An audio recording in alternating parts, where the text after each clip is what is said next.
The story begins with a post as our main character is checking his phone. The post features a review from someone who has left negative feedback about his clinic, while claiming that it is filled with infected COVID-19 patients.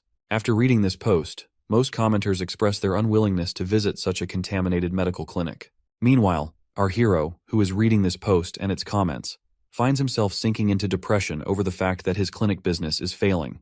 COVID-19 has broken out just as he opens his clinic, and after 3 years in the medical field, he can't understand the unfairness of fate, that why does this have to happen to him in this way? He is also depressed that people visiting his clinic get infected, and others are leaving negative comments about it. Suddenly he feels a shift in the world around him, as if the sky is beneath his feet. After a moment, he goes blank. With that, his journey from a regular Korean doctor to a divine physician in the novel begins. Now his system is developing in a weird way, as it is allowing our guy to power up, unlock skill, and summon creatures if he boosts his HP. For this purpose, he has to treat his internal organs. His current HP is 0. With that, he opens his eyes and remembers falling into the Han River. He sees a silhouette in front of him and assumes it must be someone who rescued him, even though he has thousands in debt. But he's still relieved to find himself alive. He finally notices that his surroundings and realizes that he's not in a hospital. It feels like he's on the shooting set of a medieval era's show. Suddenly, a very emotional person startles him. When our guy asks about his identity, the person becomes even more emotional, wondering how he could forget his personal doctor named Garden. Our boy, on the other hand, doesn't understand his current situation and asks Garden to bring him a glass of water. The tumbler Garden hands him a luxury glass embedded with diamonds, which makes him wonder if they're real. While drinking the water, he suddenly notices his reflection in the mirror and realizes with dread that it isn't his face which he's looking at. He remembers that this face belongs to the crown prince named Raquel Adria Magentano, which is a character from The Demon Sword Emperor. That is the novel he was reading the day he went out for a drink.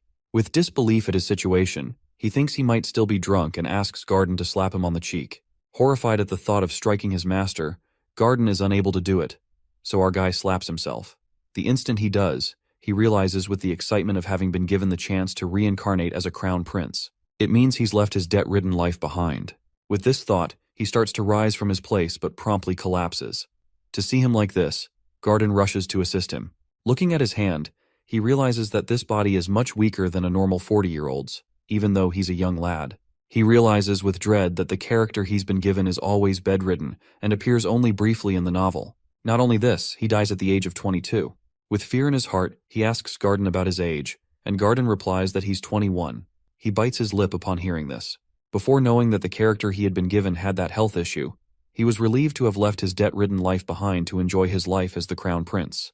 But now, with the dread, he realized that he has only 1 year to live. He thinks about the novel, where the crown prince had died despite receiving the best treatment in the world and the cleric's blessing. Yet nothing worked in his favor, and he still met his end. While looking in the mirror, he concludes that all of this points to one solution. With that thought in mind, he turns to Garden and asks him to bring as many needles as possible, no matter the size. He's decided to treat himself. After making this decision, he finds himself meditating on his bed. He checks his pulse, aiming to understand the nature of his illness. He tries to concentrate on his 10 strange pulses, where the illness might reside. If one of them shows symptoms, there's a chance he's dealing with an internal injury. At this moment, Garden interrupts him, as he brings the needles he had ordered and laying them down before him. After inspecting them, he picks one up. Seeing him warming up the needle, Garden expresses his curiosity about the purpose of the needle. He haughtily replies that he's going to poke his body with it, leaving poor Garden horrified, who is thinking his master is about to harm himself. He pleads with him not to do it. Our boy tries to calm Garden by saying that he's doing this for a good purpose and asks him to have confidence in this matter, to which Garden reluctantly agrees. With that, he takes off his shirt and lies down on his bed. He knows that he needs to pierce the first needle into his most important breathing organ. To do this, he must calm his breathing. Near his shoulder is the point called Tai-in, which is the lung meridian of the hand. He carefully pokes that spot, while feeling a slight pain due to the needle's thickness. Now he focuses on acupoints, starting with the lung, then moving to cloud gate, and finally upper arm assembly. After completing the first set, he opens his eyes. It seems like he's been granted the skill to perform accurate acupuncture. By applying this technique to his body, he's able to recover his lung a little. With that, a ridiculous scene appears as happily dancing lungs give him 2 thumbs up, resulting in a gain of 100 HP, which is equal to 100 power.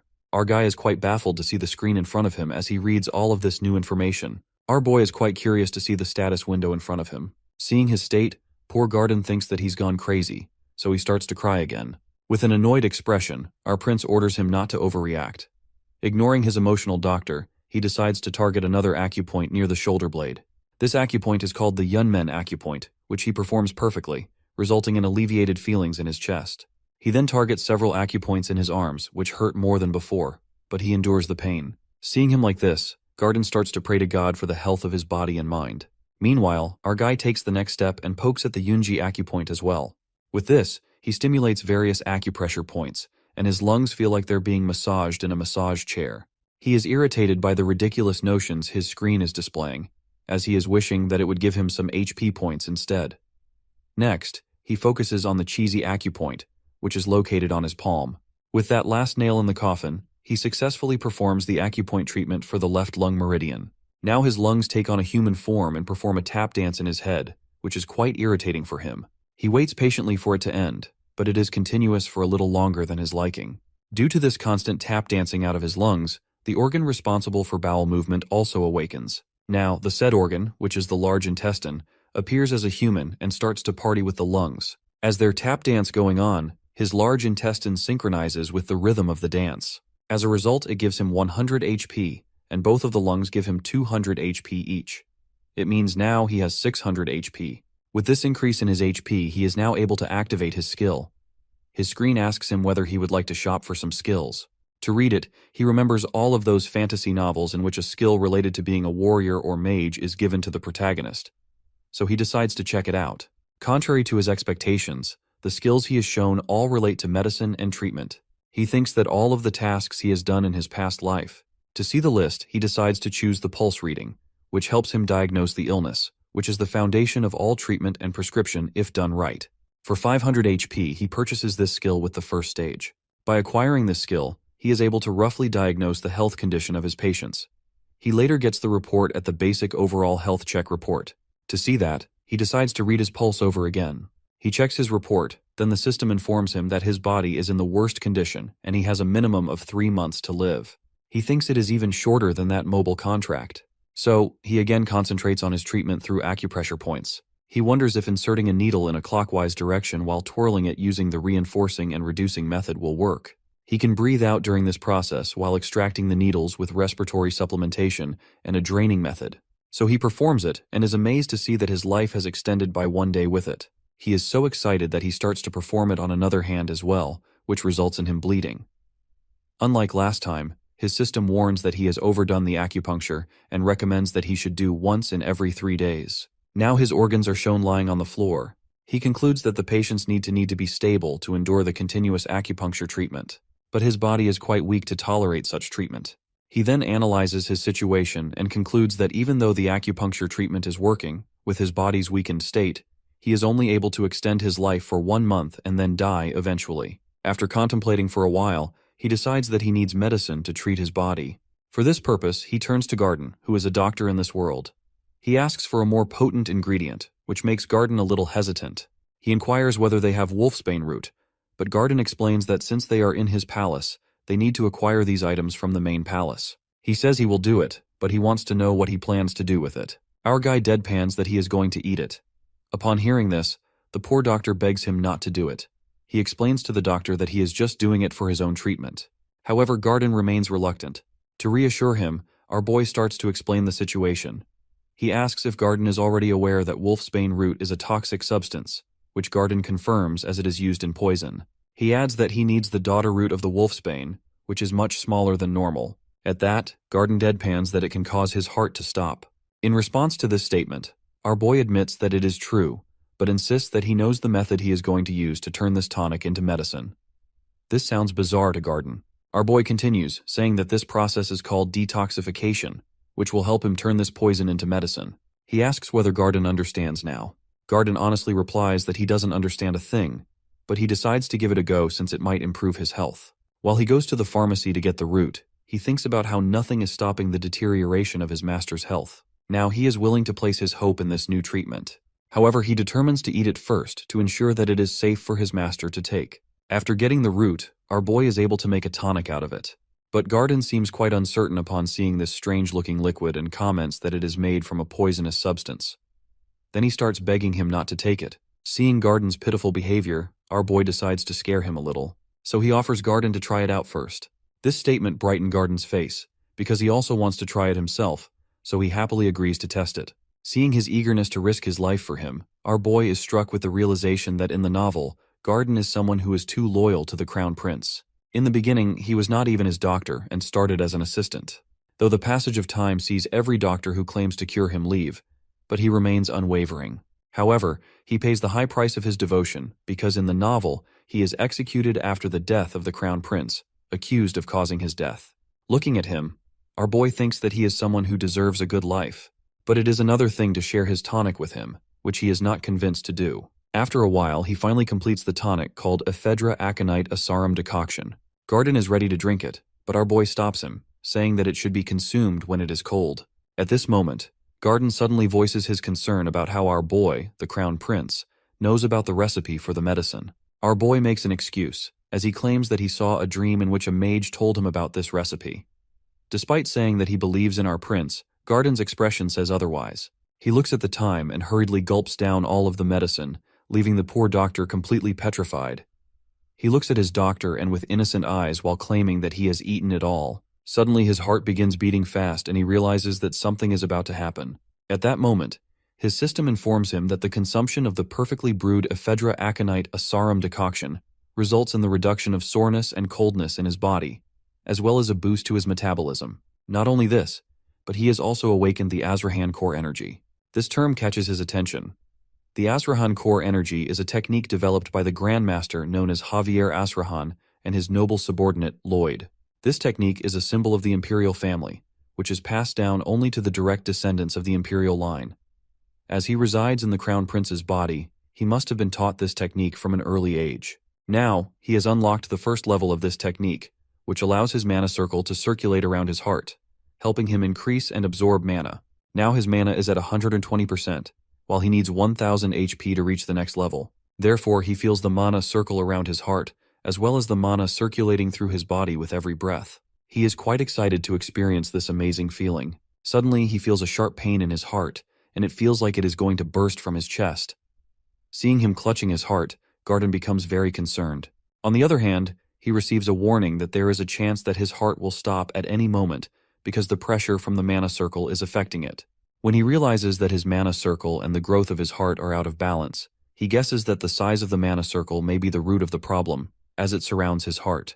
He remembers the condition of Rakiel, whose illness prevented him from training his mana circle from a young age. Consequently, the mana circle around his heart is constricting it, which could lead to drastic consequences. So he decides to take another measure, as he needs to increase the size of his mana circle. With that thought in mind, he goes to the realm of his heart and stands in front of the heart and the mana circle that is strangling it. He rushes toward his heart and takes the reins of the circle in his hands, while deciding to increase the speed of its rotation. The pain and pressure of doing this are too much for him to bear, but he remembers the failures of his last life. His clinic was shut down. He not only lost his patients but also started to lose his hair because of the stress from being in debt. Every kind of loan piles up in a way that he is on the verge of selling his beautiful house. With that thought in his mind, he finally does it. With this, he opens his eyes and looks at his doctor, who is quite concerned about him. His system informs him that he has been able to awaken his heart due to the positive stimulation. Afterwards, as a king of the organs, our guy's heart has a very flashy entry and is welcomed by the large intestine while the lungs call him shabby. Seeing them makes our boy feel annoyed, but his irritation vanishes when his system informs him that he is the only person in history to obtain something called the mana circle slot. He doesn't understand the feature but guesses that it must be something like the empty slot in a game. Meanwhile, Garden is still concerned about him and asks about his well-being, as he looked like someone who was suffering from immense pain. He raises the question of whether it is a side effect of the medicine. Our boy makes an excuse that he just choked on phlegm, but Garden doesn't buy it. He insists that our boy was in great pain while complaining that he is the one who is supposed to drink it first. At that, our boy retorts that he will be given poison next time if Garden is that eager to have one. It prompts a protest from his doctor, who doesn't mean it that way. He nonchalantly orders him to clean up the mess on the floor if his doctor doesn't want it. But before going ahead, he turns to his doctor and thanks him, which leaves the doctor totally shocked. He thinks that our hero might go crazy from consuming that poison. Meanwhile, On his way, our guy is more than excited to have something as amazing as mana slots. These slots are basically a place where he can store any material mixed with mana up to 10 liters. He needs to consume that material in order to store it. After meditating, he contemplates experimenting with this technique, but doesn't understand what to store at first. Then he sees the jug of water, and decides to experiment with it. Looking at the water, he recalled a term called as the median lethal dose, used to determine the toxicity of a substance. Consuming 50% of the median lethal dose could either kill a person or cause immense pain. He analyzes this and concludes that there is a chance of 5.4 liters of median lethal dose in the 60 kilos of water. According to his size and weight, it should be around 3.9 liters. So, he scoops up the jug to drink the water, but it's too heavy for him to lift due to his weak body. Anyhow, he drinks it while thinking he has a purpose in storing this in mana slots. He's surprised to feel that he doesn't feel full after drinking 1 liters of water, so he decides to fill his 10-liter slot to experiment further. After filling his slot with 10 liters of water, he discharges 0.1 liter and feels quite full afterward. He concludes that this makes him a human version of that camel that can store water inside itself. Now that he's experimented with the water, he wants to try this slot with tonic soup. However, he has 9.9 liters of water, and his body obviously won't withstand it if he releases all of that water at once. Then he gets an idea and decides to discharge the water with the Azrahan core technique, which helps him absorb, amplify, and discharge mana. Using amplification and discharge of this technique, he aims to release the water outside his body rather than within. He concentrates solely on discharging the water from his body, and, much to his astonishment, it begins to work. The next step is to pour the water back into the jug, but when he tries, he can't hold the technique, and the jug breaks. As soon as the guards hear the sound of something breaking, they barge into his room. Meanwhile, he contemplates his experiment with the Azrahan core technique, as he has assumed it would release like tap water, but only for it to suddenly turn into a water cannon. Garden, along with the other guards, arrives and asks if there's been a terrorist attack. He nervously thinks up an excuse. Then he claims that he smashed the jug in anger. It seems the Gussards buy his excuse, and one guard even asks if he's hurt. He nervously answers that he just has a scratch on his foot. The guard turns to Garden and requests him to escort him to room 2, and he agrees to do so after tending to his wound. While having a piggyback ride on Garden's back, he thinks that no matter how bad his excuse was, they still accepted it. He concludes it must be because he's the crown prince. Garden places him on the bed and excuses himself. He tells Garden to get some rest as well in return. When Garden is gone, he starts contemplating what happened when he was practicing the Azrahan technique. He was amplifying the mana and discharging it through his hand, but it resulted in an outburst like a water cannon. For now, he decides to sleep and tread carefully next time because he doesn't want anyone to be suspicious of him. Meanwhile, the Emperor gets wind of how he's hurting himself with needles and eagerly drinking poison, which infuriates him as he doesn't understand what his son is up to. The next morning, he successfully brews 10 liters of his medicine, ready to consume it all. But Garden is standing beside him, and he doesn't want to take it in front of him, knowing he'll probably faint at the sight. So, he requests Garden to wait outside for a while. Garden deadpans that he's just going to drink it, pointing out how much it hurt last time he consumed it. He even reminds Garden of the excuse he made, claiming he choked on phlegm. Garden expresses his concern over the fact that he's made so much tonic this time. Our boy makes an excuse, saying that he's experimenting with something, although he only intends to take a small dose since it's impossible for him to drink it all. At that, Garden tries to laugh off that indeed he can't do it. But our hero is quite impatient with his unnecessary concern and throws him out of the kitchen. Afterwards, he closes the door and gulps down all 10 liters of tonic in one go, storing it in his mana slots. Now, all he needs is to discharge it. He slowly begins discharging the tonic while going about his daily life. His organs seem to be improving as he discharges the medicine into his body, which gives him some HP points. Now he has 500 HP. He is quite tense yet eager to increase his lifespan. For this purpose, he releases the medicine in himself quite frequently. Meanwhile, in the organ dimension, the heart asks to large intestine for menu for the day. He answers that they have ephedra aconite asarum. Not only this, they have the same menu for the whole day and even for the next day as well. At that, his system warns him that his organs are sick of having the ephedra aconite asarum again and again. He annoyingly replies that they'll have whatever he gives them. While having his meal, his system informs him that he has extended his lifespan by 50 days, so now he has 133 days left to live. He stands up in excitement, startling the maid.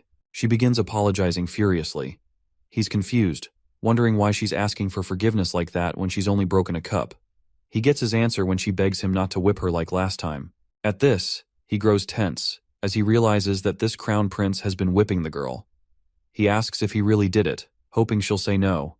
She answers negatively, which brings him relief. But she adds that he didn't do it himself. He asks what she did to deserve such punishment. She replies that she dared to spill a drop of water on his sleeve. This makes him think that this crown prince must be a truly cruel person. He doesn't like the scenario as he sits down on his bed while he tells her to leave after cleaning everything which brightens her face. When she leaves, he turns to Garden and asks about his behavior toward him and the other servants, as he doesn't remember much about himself. Garden tries to sugarcoat things, but he warns him that if he does, he'll eat all of the poison right in front of him. At that, Garden tells him about his cruel and rude behavior toward the servants. He is quite frustrated after listening to all of this. He even understands why the guards had bought his ridiculous excuse about breaking that bottle. At that, one more question arises, that why someone like Garden is so loyal to him. He asks Garden about it as he doesn't seem scared of him. At that, he softly answers that it's because he truly knows what kind of person he could be and trusts him in this regard. In a flashback, it's shown that when Raquiel was a child, he saw him protecting a small chick from the rain while he himself was drenched. Remembering this, he adds that he trusts Raquiel to return to his kinder self as his health improves. Thinking about Raquiel thanking him, Garden feels as though it's already happening. He offers Garden a pastry, which he accepts with some reluctance. In this moment, he vows to never let Garden be accused of his death. For this purpose, he will have to survive. Just then, someone rushes in and opens the door with a bang. Calling for him, this servant hurriedly tells him that the Emperor has summoned him. The scene shifts to the main royal palace, where Raquiel is shown approaching the court of his father. As soon as he greets his father, the Emperor immediately notices his awakened Azrahan technique. He also senses the nervousness of our guy. Meanwhile, our boy is quite tired from bowing before him and waits for him to get over it so he can stand up. The Emperor asks about his life in his side palace and whether it's up to his satisfaction, to which he answers affirmatively. Meanwhile, he is quite irritated at the fact that he has to stay bowed while talking to him. The Emperor then asks him what he heard about him as he is piercing himself with the needle and consuming poison at home. He tries to deny it. The Emperor starts to babble about how he is losing his dignity as a crown prince, and that if he thinks he can't bear the burden of being the successor, he can pass it to his second brother. Our guy, who doesn't expect this, politely refuses the proposal. The Emperor is quite angry at his refusal. However, our guy, on the other hand, pauses for a moment, while realizing that the Emperor has every right to strip him of his status as the successor, yet he chooses not to do it. Now he understands that why the Emperor asks him instead, because he wants to show the world that his son has done this to acknowledge his younger brother. Therefore, he understands this devious political maneuver, but he doesn't plan to go down without a fight, no matter how weak he may be. The Emperor, on the other hand, is so furious that he stands from his throne and accuses him of bringing shame to their imperial family because he wants to keep the title of Crown Prince. Our guy scoffs at this because he doesn't care about the title. In reality, he has read the novel, and according to it, the second prince is not capable enough to handle the age of Chao that is coming soon.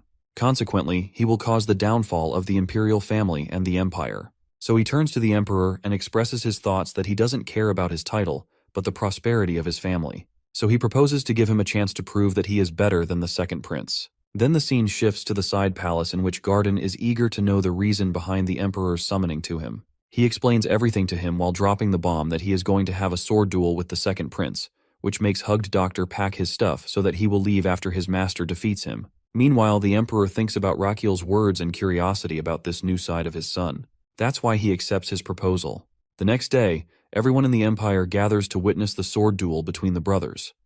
The girls aim for the second prince, Theodore. On the stage, our guy is found exercising for the duel when Theodore approaches him. He tells him that he doesn't need to do it. He worriedly says that he doesn't want him to risk his health because he wants to give legitimacy to the throne to his brother, because everyone knows the result of the duel. He adds that he doesn't want his brother to sacrifice himself for this purpose. At that, our guy is ready to start a fight and informs him haughtily that both father and son misunderstand his intentions because he doesn't have any intention of losing. Before starting the duel, there are murmurs of people about how weird it is for the Crown Prince to challenge the Second Prince because Second Prince has the upper hand because of Azrahan core in a single circle. They don't think that he stands any chance against the Second Prince. In a flashback, it is shown that our guy, who is exercising, has Garden standing beside him, who is thinking that this duel is just a joke. Our boy replies that no one expects him to win, so it is good for him as it puts less pressure on him. However, Garden says with uncertainty that he can win. Our guy notices his expression and knows he is lying. Then he tells him that he just needs to block 3 attacks from his brother in order to win the match. In the present time, Garden prays for the safety of his master. The match starts, and the Emperor describes the rules. If our guy is able to defeat or withstand the attacks of his brother for 5 minutes, he will be the winner. Otherwise, the second prince will win the match. Now both brothers stand in front of each other, but Theodore intends to get through this match as soon as possible. As soon as the match starts, everyone is stunned to see the crown prince throw his sword away. They wonder whether he is giving up already. Seeing him do this, Theodore first feels relieved that he doesn't have to fight against his sick brother. But then he remembers that this will bring disgrace to him and his family. So he contemplates whether he should encourage his better to fight a little. But when our guy places the shield in front of him, he understands that the crown prince's aim is to withstand his weaker attacks for 5 minutes instead of attacking him. He smirks at that, while thinking that he will end this fight quickly. With this thought in his mind, he gathers the mana in his body and rushes toward his brother. The Emperor analyzes his second son's attack and concludes that his first son won't be able to withstand it. The second prince even tries to attack from above so that his brother won't fall to the ground disgracefully. But to everyone's surprise, our dude dodges the attack. Someone comments that the second prince is kind enough to strike weakly so that his bring can easily dodge it. The second prince attacks him again with full force, which throws him away, but he is still able to stand. Our guy's condition is getting worse as his body weakens, but he is still determined to win the duel, as he has practiced dodging throughout his life as a cop. He now kind of hides behind the shield as the second prince rushes toward him while absorbing the mana better than our guy expected. However, our guy grins at this, as something might be going on in his mind. On the other side, the second prince is also fired up. He builds up his attack, and after leaping into the air, he crashes down right at our boy. But my guy easily absorbs the impact, because he had already trained his lower body for this moment. Not only did he instruct the blacksmith to customize his shield, but he has also stored the concoction in his mana slots for his little brother. His system asks how much he would like to share the discharge of that concoction in his body, and he replies, with 0.2 liter. With that, his brother's mana-filled body is filled with the concoction, and the second prince's face turns red due to extensive drinking, which causes him to hiccup. Theodore is so confused about what is happening to his body. Meanwhile, Raquel thinks back to what he has read in the novel that Theodore is someone who can't stand any kind of alcohol, so he has added many types of alcohol to his slot and released it into his brother's body. Theodore is trying to pull himself up to win against his brother, but he doesn't understand what has gotten inside him. He wants to handle the situation and aim for the recognition of his father, the cheers of the citizens, and the title of Crown Prince. According to him, this is the best course of action for everyone if he becomes the Crown Prince. For this purpose, he has to win. With this thought in mind, he rushes toward his brother, who is stunned to see that he withstood the bomb of cocktail. Then he discharges another 0.1 liter cocktail bomb in his brother. The scene shifts as the second prince finds himself in the realm of his brother's organs, where he is served the drink by Hart, who tells him that he was given the drink by that person. He turns to see that the person is his own brother, who raises his glass to him. Seeing this, Theodore is completely baffled, as he assumes he must be hallucinating. Seeing his brother this drunk and stunned, the crown prince decides to help him. He is going to discharge the liquid he has stored in his mana slots at his brother. With this mana, he attacks him with all his might and throws his brother to the floor. Everyone present there is completely stunned by this unexpected turns of event before them. Witnessing the fight between his sons, the Emperor immediately recognizes that Raquel has used the Azrahan core, which he had thought he had mistaken before. He can clearly sense that Azrahan core energy radiating from him, even with hundreds of people around. On the other hand, when Theodore opens his eyes, he finds his brother at his feet. His brother claims he has purified his impure mana. Theodore immediately recognizes it as the Azrahan core and questions how it's possible for his sickly brother to use it. The supposedly sick brother nonchalantly replies that he simply learned it a little late. Glancing at his fallen sword, Theodore mutters that he's lost, prompting his brother to remark that Theodore might still not believe it. Then he notices the blood on his brother's forehead. Our boy explains that he got the injury while shielding himself from his brother's attack. Hearing this, Theodore realizes his own attitude throughout the fight as how overconfident he had been, while assuming victory without acknowledging his brother's efforts. Then our boy gets up and asks about his brother's well-being. His brother misunderstands his words and expresses his feeling of being ashamed. However, Raquel clarifies that he was actually asking about his condition. At that, Theodore takes a bow before his brother, as the acknowledgement to his skill as the crown prince in front of everyone. In that moment, a screen appears in front of our hero, making him cheer that he's finally done it. Misunderstanding his gesture as a victory over his brother, Garden becomes emotional upon seeing him. Our guy's system congratulates him for treating someone other than himself. revealing that he's acquired a skill called requested medical treatment fees. This skill allows him to gain a small amount of life expectancy each time he heals others. However, he notices that this method only extends his lifespan by a single day at a time, which sours his mood slightly as it's quite slow process. Still, he's willing to take it, seeing it as a more effective way to increase his lifespan than relying only on acupoint techniques or tonics. His thoughts are interrupted by his father, who asks if he used the Azrahan core in the fight, which he admits that he did. He then asks how he acquired it. He answers honestly that he doesn't really know, because he can't tell his father he acquired it as a reward skill to heal his body. His father, however, seems to believe him and adds that he had engraved this first into his body when he was born, but due to his illness, he couldn't use it. The Emperor adds that our boy has managed to overcome the shortcomings of his body and use it anyway. Thinking his father is praising him, he thanks him. However, his father interjects that all of this ruined his initial plan, which makes him wonder about the meaning behind his father's words. The Emperor turns his back to him, while assuring his son that despite his Oramos, he acknowledges his position as the crown prince, as he promised. Then he pauses, then warns him that he'll be keeping an eye on him to see if he's truly capable of succeeding to the throne. All of this makes our guy angry, but the Emperor is also frustrated by his lack of response and shouts at him to show him some response. Instead of answering directly, the crown prince begins advising his father that he should keep sword fighting since his muscles are getting stiff. He adds that he needs to eat more vegetables and quit his tobacco habit. The Emperor demands to know who his son is to advise him like this, but our boy sincerely replies that he's only saying it out of concern for his father. A while later, the Emperor is seen riding in his carriage, while scoffing as he thinks about the change in his son's behavior. It seems that he's also worried about his son using Azrahan core technique recklessly, which could endanger his health. He reflects on the high expectations he's had for him even he is sick, but now, after today's events, he finds himself holding on to a glimmer of hope for his son's future. Meanwhile, on his way back home, our dude is thinking about his own father from long ago, who died of a heart attack, since he skipped studying to play when he received a call about this bad news.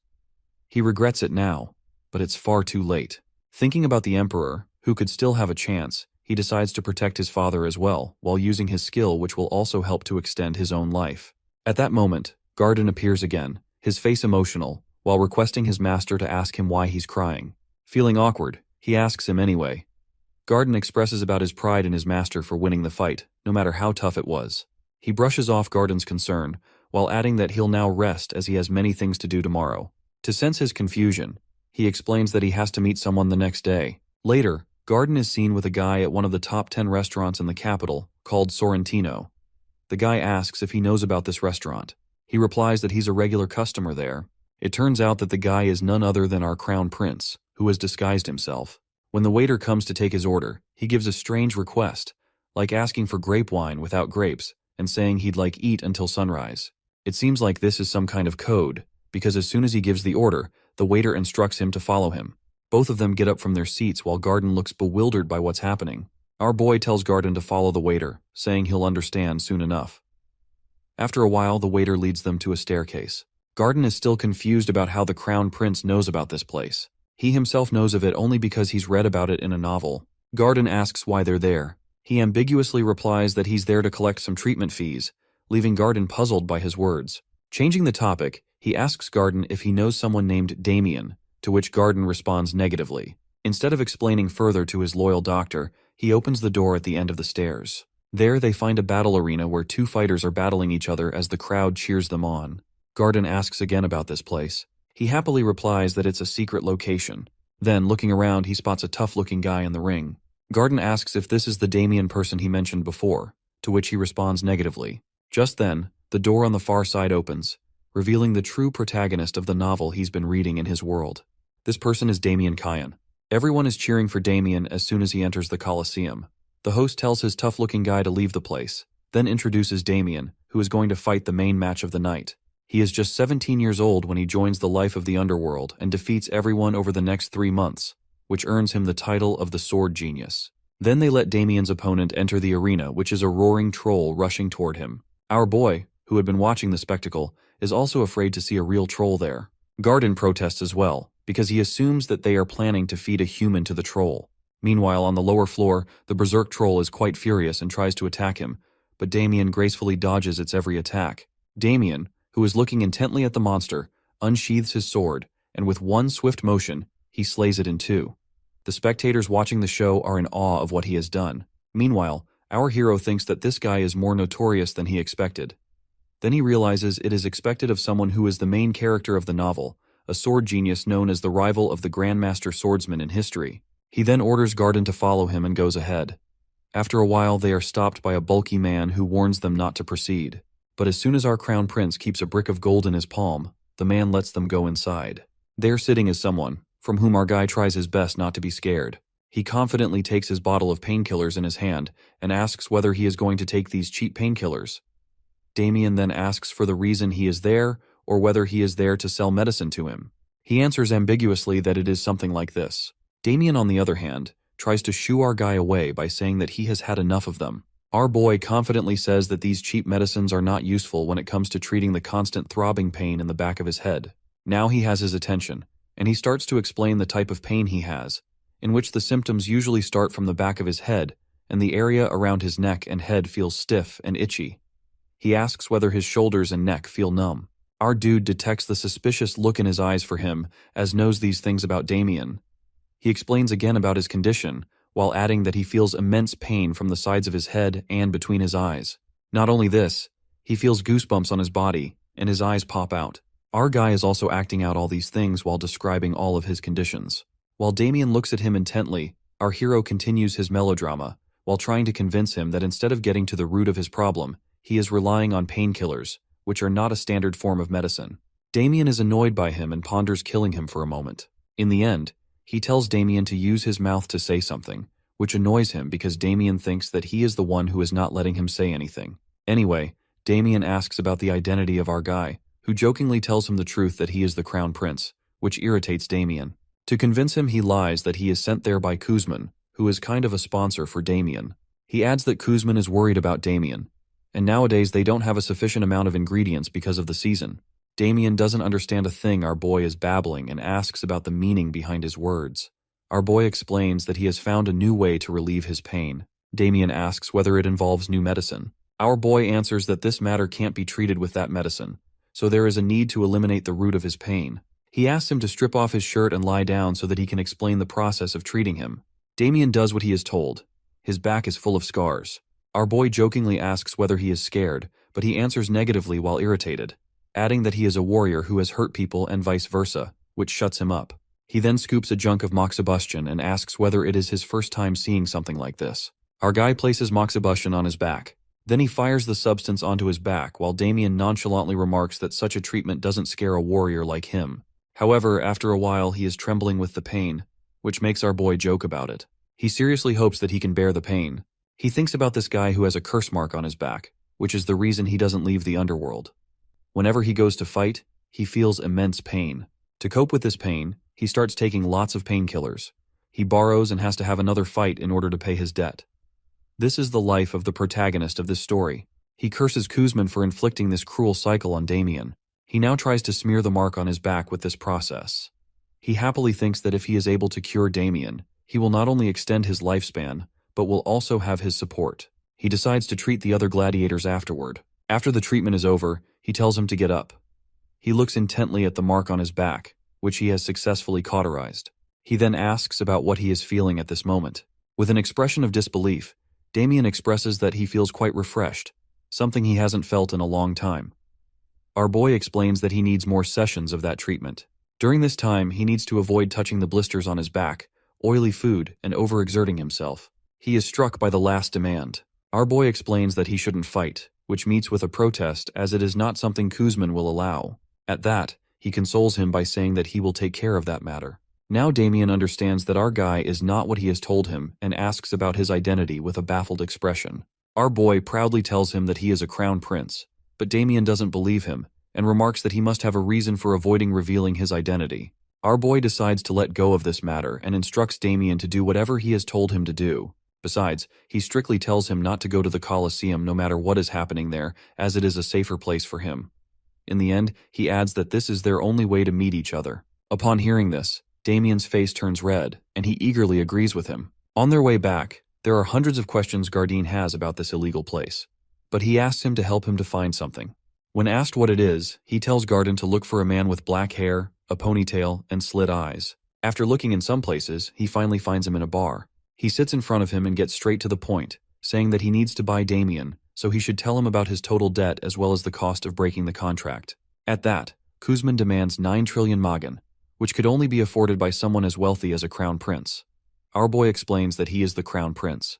That person starts to laugh at his expense and tells him that if Raquiel is a crown prince, then he is also the one with the name of the crown prince that sells the medicine. Then he tells him to get lost if he doesn't want to buy medicine. When our boy leaves, he summons a man and asks him to investigate our dude to know about his identity. He even asks him to torture him however he wants in order to get that information. After 1 hour, the same person he sent to torture our crown prince is thrown in front of him, bleeding and injured. He is baffled to see him and asks who has done this to him. Then he sees the royal guards in front of him, who announce that the secret royal inspector is before them. Then our boy takes off his wig and shows him the royal badge. It is 1 hour ago that Garden and our boy are going somewhere, while being aware that they are being followed by Kuzman's man. He tells Garden to act normally so the follower doesn't suspect that they know he's there. He knows it is inevitable that Kuzman will send someone to follow him, which is why he approached him in the first place. The next moment, when the stalker turns, he collides with the royal inspector. The royal guards have accused this stalker of attempting to assassinate the crown prince. Now they stand before Kuzman. Our boy has returned the badge to the secret royal inspector, while Kuzman tries to grasp the situation. But before he can react, our boy orders his royal guards to raid the place, especially to capture Kuzman. With his order, everyone rushes to subjugate the place. Witnessing the scene in front of him, Garden thinks that the crown prince really has changed. Now he worries about his country's security, which is why he's raiding underground organizations. On the other hand, the crown prince seems more than happy to see the people around him. If they get injured, then he has a chance to heal them. He'll have an opportunity to extend his lifespan. Meanwhile, Kuzman hides in the corner while contemplating the situation. He wonders about the crown prince's interest in buying Damien while he's trying to escape. As he rushes toward the gate, he decides to stay hidden until things cool down. But as soon as he opens the door, he finds himself at the edge of several swords. Meanwhile, our guy makes a bet with his doctor that he will come out from this gate. And now he demands 500 magan from the poor doctor. He then comes forward and starts to babble about how important it is to pay for one medicine. When Kuzman yells at him, while asking what that crazy shit he is talking about, he clarifies that he comes with good intentions to clear out the medicine expenses of Damien and offers him a good deal, but he is the one who throws it away. Hearing this, he is infuriated and about to hit him, but his face meets the iron fist of the royal guard. Next moment, he is warned to stay down. Finding no escape route, he decides to use the capsule bomb that contains poison in his mouth and spits it out. After 5 seconds when he has planned to spit the capsule. In this way, everyone in the vicinity will be paralyzed, while exposed to the capsule, and he will escape and kill the crown prince. He is content with his perfect plan. He is about to split the capsule while counting down from 5 to 1, but before he can spit it out, Raquiel shuts his mouth with his palm. Kuzman realizes that he knows his every move. At that moment, the time for the bomb to explode has reached, and it explodes in his mouth. The paralysis process begins, and he needs to take the antidote as soon as possible. With trembling hands, he tries to take it out from his pocket. But our hero, who reads the novel and knows everything about him, takes the antidote from his hand and asks whether he wants to know his source of knowledge. To the horror of this goon, our dude drinks the antidote in front of him while poking him, as he emphasizes that he isn't going to tell him about it. To taunt him more, he remarks about the antidote's bitter taste. While Kuzman is quite desperate to get the antidote, our boy carelessly throws it on his back. He implies that he is not going to give him the antidote when Raquiel was the one to poison him in the first place. He intends to do it in order to use his medical treatment skills to extend his lifespan, as now he has the antidote in his mana slots. Now under the 5th thoracic vertebrae, he pushes about 1.5 inches on both sides, pushing the heart transporter points. With that, Kuzman throws out the poison. Then he discharges the antidote inside of him and waits for it to work. After a few seconds, he loses consciousness, as our dude has successfully treated him. To reward him, his life extends by 118 days. He then orders his guards to arrest them. Now he is going to complete his main goal for coming here. The scene shifts to the gladiators with Damien as their leader, who are fighting with the guards and succeeding in injuring many. At this moment, Raquiel makes an appearance in front of him, and he recognizes him immediately. The scene changes to the dream in which a young Damien is shown in front of his dead mother. He knows that he is dreaming about that day when he was left alone. At this moment, someone tells him to wake up, and he opens his eyes, finding himself in front of Garden, who introduces himself, and Damien also tells him his name while shaking his hand. Our crown prince interrupts their introduction and asks both of them to follow him as they have many things to do. Afterwards, they arrive at a moxibustion clinic. They find other gladiators there as well. Damien asks about the place where they are. He answers that it is a treatment clinic. Another gladiator expresses his wonder about his reason for being so nice to them, as he doesn't only shelter them in his palace while rescuing them from underworld, but is also going to treat them. He thinks, while looking at them, that his main reason for treating these gladiators is to free them from their curse marks. While doing this, he can extend his lifespan, as most of them are young people, which helps him boost his own lifespan. He starts by saying that he is not going to do it out of goodwill because everyone knows that he himself is quite a sick person. One of them chimes in that everyone in the kingdom knows this, and our guy promises in his mind that this person will get the most painful treatment. Anyway, he continues saying that since the doctor failed to find a cure for him, he is now doing it himself. Then he turns to Damien and asks whether he gets what he is trying to explain. Damien answers that they are there to be his test subjects, which he confirms. Everyone is quite worried to hear it. But our guy counters by asking Damien what he felt after the last treatment. Damien answers that he felt relief from nerve pain. Upon hearing this, everyone feels relieved if Damien is providing the testimony in Crown Prince's favor. Then he asks everyone if they feel uneasy about getting treatment. When no one answers, he instructs them all to strip off their shirts and lie down on the beds. After 6 days, every gladiator is shown in the worst condition. They are constantly throwing up and breaking out in cold sweats due to not taking painkillers. Our boy is quite nervous to see the results of his treatment. He turns to Damien and asks if he is feeling dizzy or throwing up. Damien answers that he is, but he's holding up. Now he understands that Damien is an exception because he is the protagonist of the novel for a reason. He then dismisses everyone to their accommodations but instructs Sergio to stay. He comments on his bad condition because of withdrawal symptoms, but Sergio tries to say that he's fine. Then he shows him the needle, saying that he is going to help him with it. Meanwhile, he is thinking that he's not sure whether the acupressure treatment will work on Sergio or not. But Sergio is the one who has been taking the painkiller for the longest time, so he needs to be the test subject for this. He considers targeting his running point near his stomach. While he's thinking about all this, Sergio rises from his place, looking quite powerful in his form. He then jumps on our guy and grabs his throat with both hands. Raquiel is having a harder time breathing, but Damien comes at the right time and knocks Sergio away from him. Raising his hand to help him up, he asks about his well-being, which Raquiel answers positively. He looks at the unconscious form of Sergio and concludes that, because of his severe withdrawal symptoms, he is highly sensitive to any minor stimulation. This is why a small needle will hurt him like a sword. To resolve this problem, he needs thinner needles. After a while, he is seen in his study, reading a letter from a blacksmith. To summarize the letter, the blacksmith apologizes to him for being unable to make multiple thin needles as fine as thread. The letter adds that only a dwarf artisan could achieve such a feat. At this moment, he gets a notification from his system, warning that he is stressing too much, which could lead to nervous illness. His organs are trying to cool down the heart while trying to give him a hint. Seeing him lost, his system reminds him that he can summon a monster or unlock a skill by using his HP points. He then selects the summon gacha option for the cost of 300 HP. While confirming the purchase, he hopes to get a good summon. His system instructs him to verbalize the qualities he wants his summon to have. He demands a creature that can provide him with many needles of uniform thickness.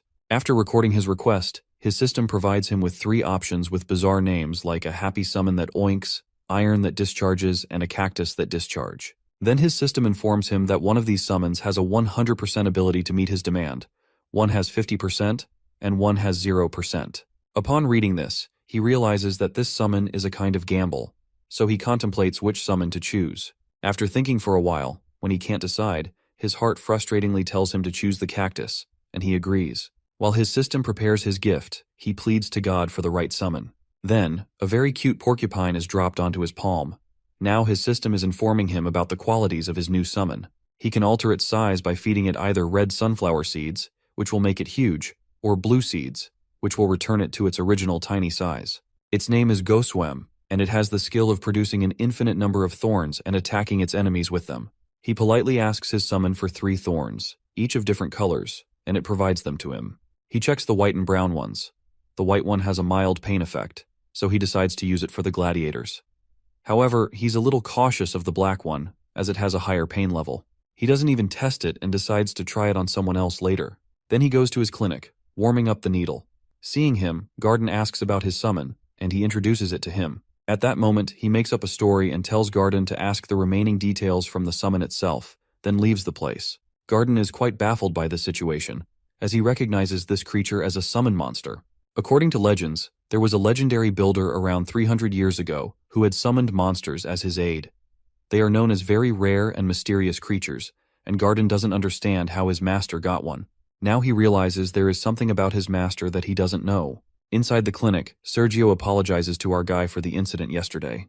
He shakes off the apology, while telling him that he will now no longer feel the pain, as he has pierced many needles into his body. He is surprised to hear that, because Sergio doesn't seem to feel anything.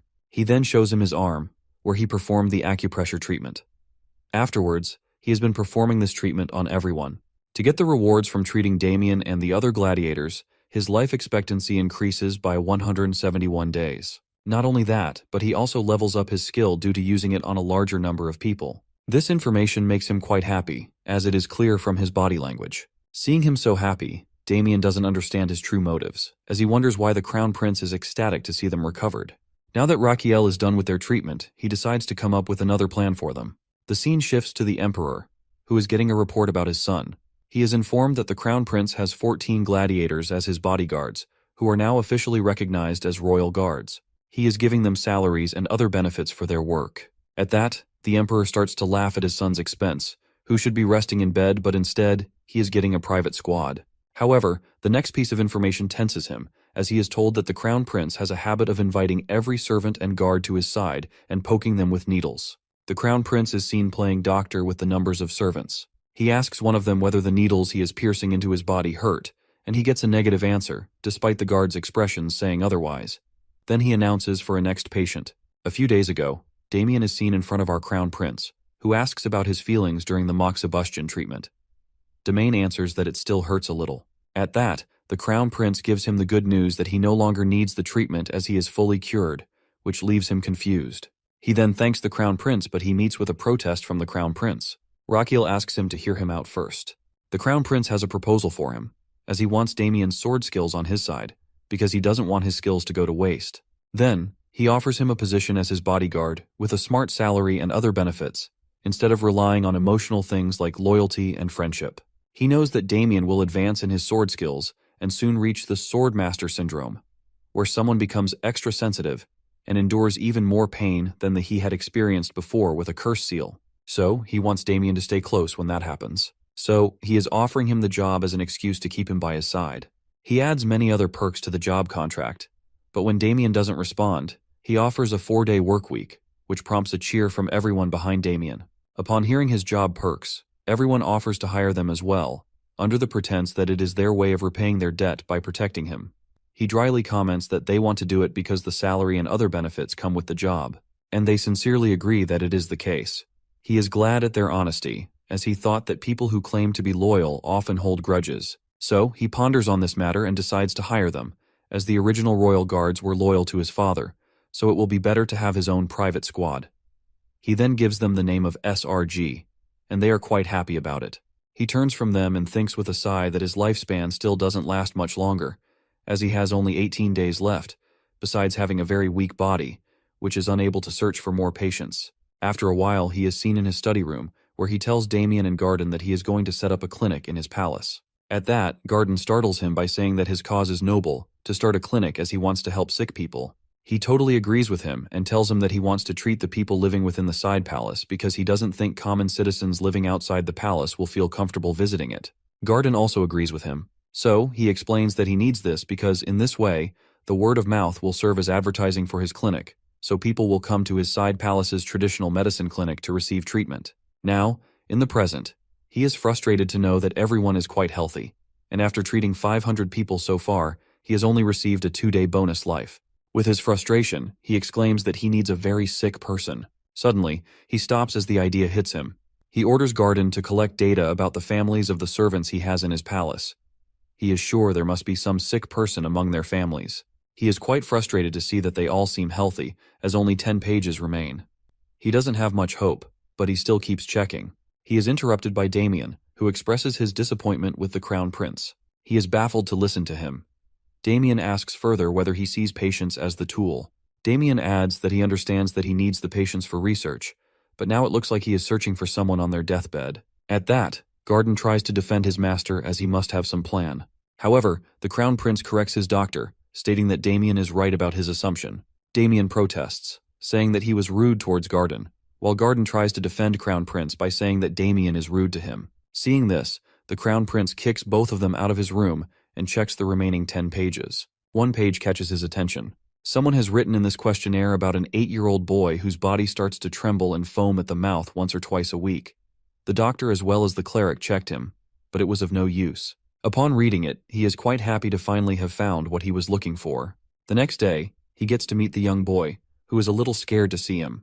He approaches him closely and greets him by telling him to call him Raquiel. He understands that this is George's first time visiting the palace and meeting the Crown Prince, so he needs to make him comfortable. He then shows him a candy, which brightens the boy's face, but instead of getting it, his expression turns sour. The boy tells him that he can't touch the Crown Prince. When asked why, he answers that it's because he is cursed. He adds that this is the reason he is bullied by other children and called weird. Upon listening this, Raquiel tries to encourage the kid by saying that it isn't the case. The boy explains that when the kids were teasing him yesterday, he tried to defend himself but lost. Afterward, everything became dark, and he started to tremble, while feeling like someone threw him to the ground.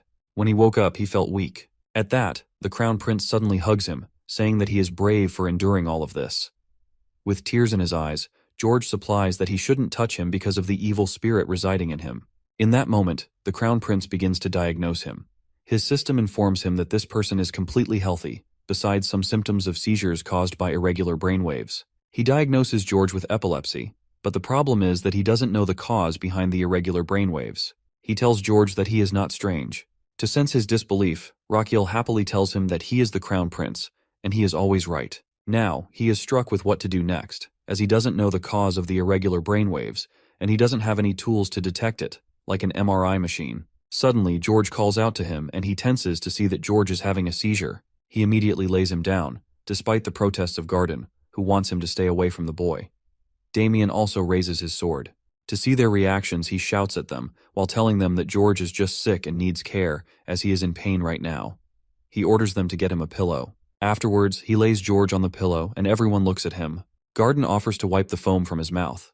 He answers that he is not in his right mind, as George might swallow the hand towel.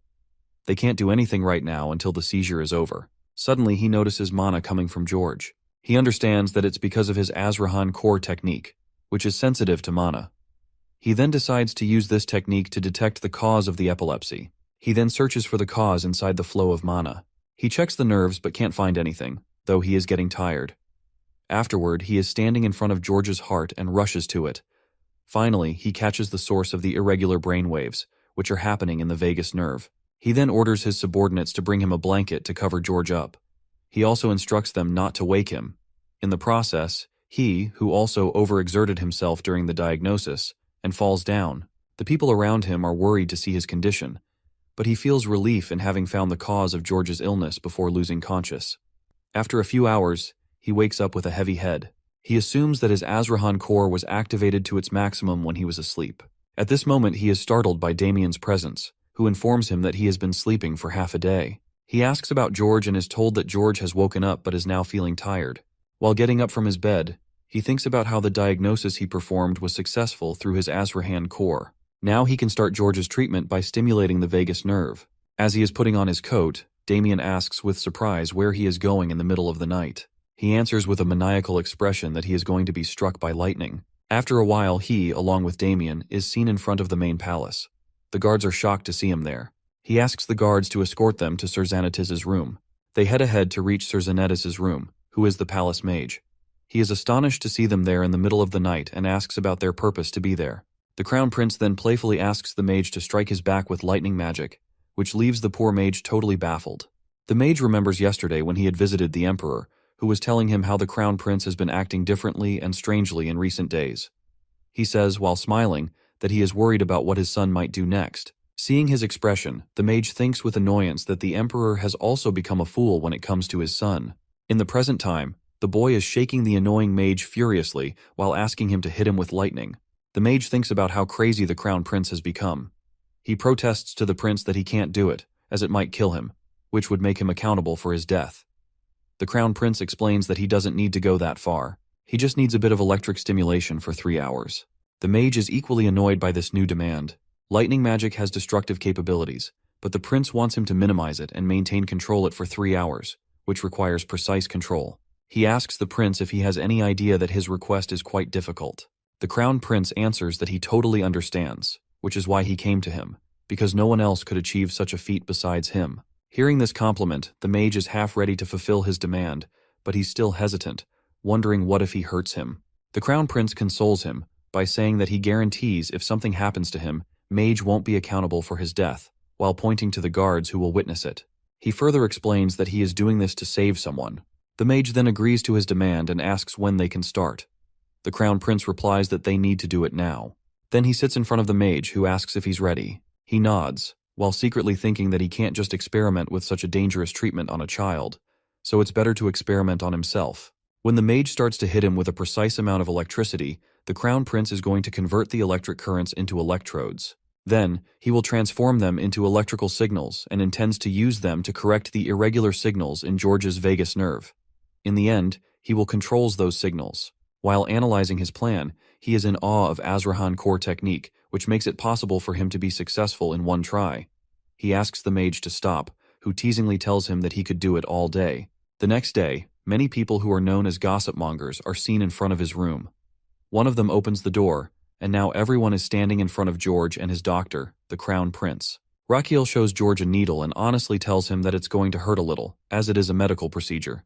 He then reassures him that it won't hurt much, since he already pierced one needle into his neck, and George didn't even realize it. He adds that what is coming, however, will definitely hurt. Then, the mage hits Rakiel with electric magic, and he gathers the electricity in his heart. Garden feels like he's about to faint from seeing his master's condition, but our dude's focus remains on the gossip mongers in the room, as he is hoping that they will spread the word about his method of treatment everywhere. After receiving the electric current, it's now time to transfer it into George. However, he tenses up when he detects that George's flow of mana is becoming erratic. With dread, he realizes that George is about to have a seizure, so he must correct his nerve before it happens. George asks how much longer he has to stay like this. He answers that he has only 3 minutes, or if things go south, just 1 minute. But overall, the procedure will take 30 minutes. For a moment, he thinks about pausing the treatment, but he decides against it for several reasons. Because the gossip mongers present there, who could fuel strange rumors, and the uncertainty of how much longer the mage will continue to help him. He finally resolves to proceed and turns to the mage, asking him to increase the power level of the magic 3 times. The mage warns him that it will hurt more, but he brushes off his concern. However, this time, he is struck by lightning, yet he focuses on his task at hand. He needs to absorb the mana in order to complete the procedure as quickly as possible. He searches for the carotid to place the electrode, while knowing that only 5 seconds remain before the seizure will start. Finally, when it seems like George is about to have a seizure, he instead turns normal and looks at the crown prince. Everyone, especially George's sister, is amazed to see that the seizure doesn't happen. Meanwhile, the crown prince is quietly tired from the constant electric stimulation. However, his system congratulates him for successfully performing the vagus nerve operation. He receives a 3-day life bonus as a reward. Not only that, his Azrahan core technique levels up by surpassing his body's limit, now reaching level 2 in a single circle, which also increases his mana circle. He further gets a notification that his lungs and large intestine have absorbed metal energy and gained immunity over wood magic. To use this wood energy, his new organ, the liver, awakens. At that moment, a very angry and arrogant liver enters the organ realm, making the large intestine happy that he's no longer a newbie. But instead of being happy, the liver delivers a slap to the large intestine and deadpans that he can't make him a newbie if he doesn't have a death wish. Next moment, he grants our boy 300 HP. Our boy's other organs also grants 500 HP after welcoming their new counterpart. Not only this, it seems like his organs are quite happy as he has additionally received 300 HP because the organs are having a birthday party for the liver. He is quite pleased to get all of these achievements and extra HP in one day. He wonders if there's something more, but his system answers negatively. At this moment, George addresses him, while asking whether he's a weirdo. That little kid explains that normally when he feels strange, he will lose control, but it doesn't happen this time. At that, Rakiel explains that it won't happen from now on as he will not suffer from any kind of fit. He even promises that claim over his crown prince title. Listening to all of this, George's sister standing in the crowd becomes quite emotional. George turns to her and hugs her lovingly. Rakiel tells everyone that it was a successful operation, which makes them emotional too. He hopes that these people will spread the news of George's treatment everywhere, so soon he will face a swarm of patients, which will result in bonus life. Suddenly, his vision blurs and he loses consciousness because of the stress his body has gone through. At night, he regains consciousness and sees Garden, Palace Mage, and Damien standing in front of him. He jokingly asks whether they don't have any work to do besides watching him sleep. Garden states with a sad expression that this is the case with him because Raquel has been sleeping for 2 days, which leaves him baffled. The mage also interrupts, while accusing him of intending to execute him. He further asks, with a horrified expression, that how he's going to explain to the Emperor about the Crown Prince's condition, which happened because of the lightning magic he used on him. Our dude nervously apologizes to all of them. Then, he asks about George, and at that moment, George appears in his room. He explains that he nags Garden to allow him here. Then he gives him a handmade wooden locket. Seeing his effort, our guy feels a little ashamed because he didn't help George out of goodwill, but to extend his own life. He tries to say something, but George interrupts, claiming that he wants to help others just like Raquel. This statement leaves him totally stunned. He then compliments his necklace and states that seeing George healthy is the greatest reward for him. Then he dismisses everyone, saying that he wants to rest a little more. So everyone leaves the room while George bids him goodbye. When everyone leaves, he looks at the necklace with annoyance, while wondering who would want to wear something so plain. However, as he sleeps, as if mocking his own statement, he finds himself wearing it. The scene shifts to the house of a commoner. A mother asks her son about his reason for being there as he should be at work. The boy enters, while greeting his parents, and tells them that he is on special leave from the Crown Prince. It seems like he is part of a group of gossip mongers, and the Crown Prince has given him leave to spread news about his strange method of treatment. Afterwards, the boy informs his parents about how he and others are given a special 5-day leave. He also mentions that the Crown Prince doing strange things, like wanting to treat people. Then, he shows them the paper. It is a kind of pamphlet in which the Crown Prince announces the opening of his medicine clinic in his side palace and offers all kinds of treatment for free. Meanwhile, in his palace, our boy is excited to see the result of the rumor. Garden interrupts him, saying that it's time to go. On their way, Garden comments that he wakes up early today. He replies that it's because it's his first day at the clinic. Garden informs him that he has stocked all the medicine, including licorice, which is difficult to procure. At that, our guy praises him, while adding that he needs licorice for many things, so he instructs him to stock as much as possible. Garden nods while expressing his wonder about where the Crown Prince learned things like making potions and acupressure treatment. He adds that he wants to know because he is also a doctor. In the end, he expresses that he has sacrificed many sleepless nights researching the basis of the methods the Crown Prince is using, but he hasn't found any clues, which upsets him. As a doctor, Raquel also understands Garden's frustration over not knowing these new things. He then reveals that he is from another world, where he ran a traditional medicine clinic, which is why he knows everything. But Garden doesn't believe him and insists him to tell the truth. Raquel insists he's telling the truth and asks why Garden is so persistent in knowing the truth. Garden answers with determination that he wants the satisfaction of becoming a better doctor, like Raquel. In response, our boy tells him that he is already doing it and orders him to go ahead. As Garden walks away, Raquel reflects that Garden is the reason he has come this far. Then his thoughts shift to his medical clinic, and he prays there will be lots of patients. He worries that the stress will cause him PTSD. He opens the door, ready to welcome the patients with a cheer. At first he pales seeing no patient in the hall, but then Garden points out for him to look below, and he is shocked to see tons of people standing outside, trying to make their way in. After a while, he's diagnosing a patient when his servant asks about his work. He instructs him to check on the other patients to see if they need help. Next, he turns to the maid, who isn't preparing the medicine correctly.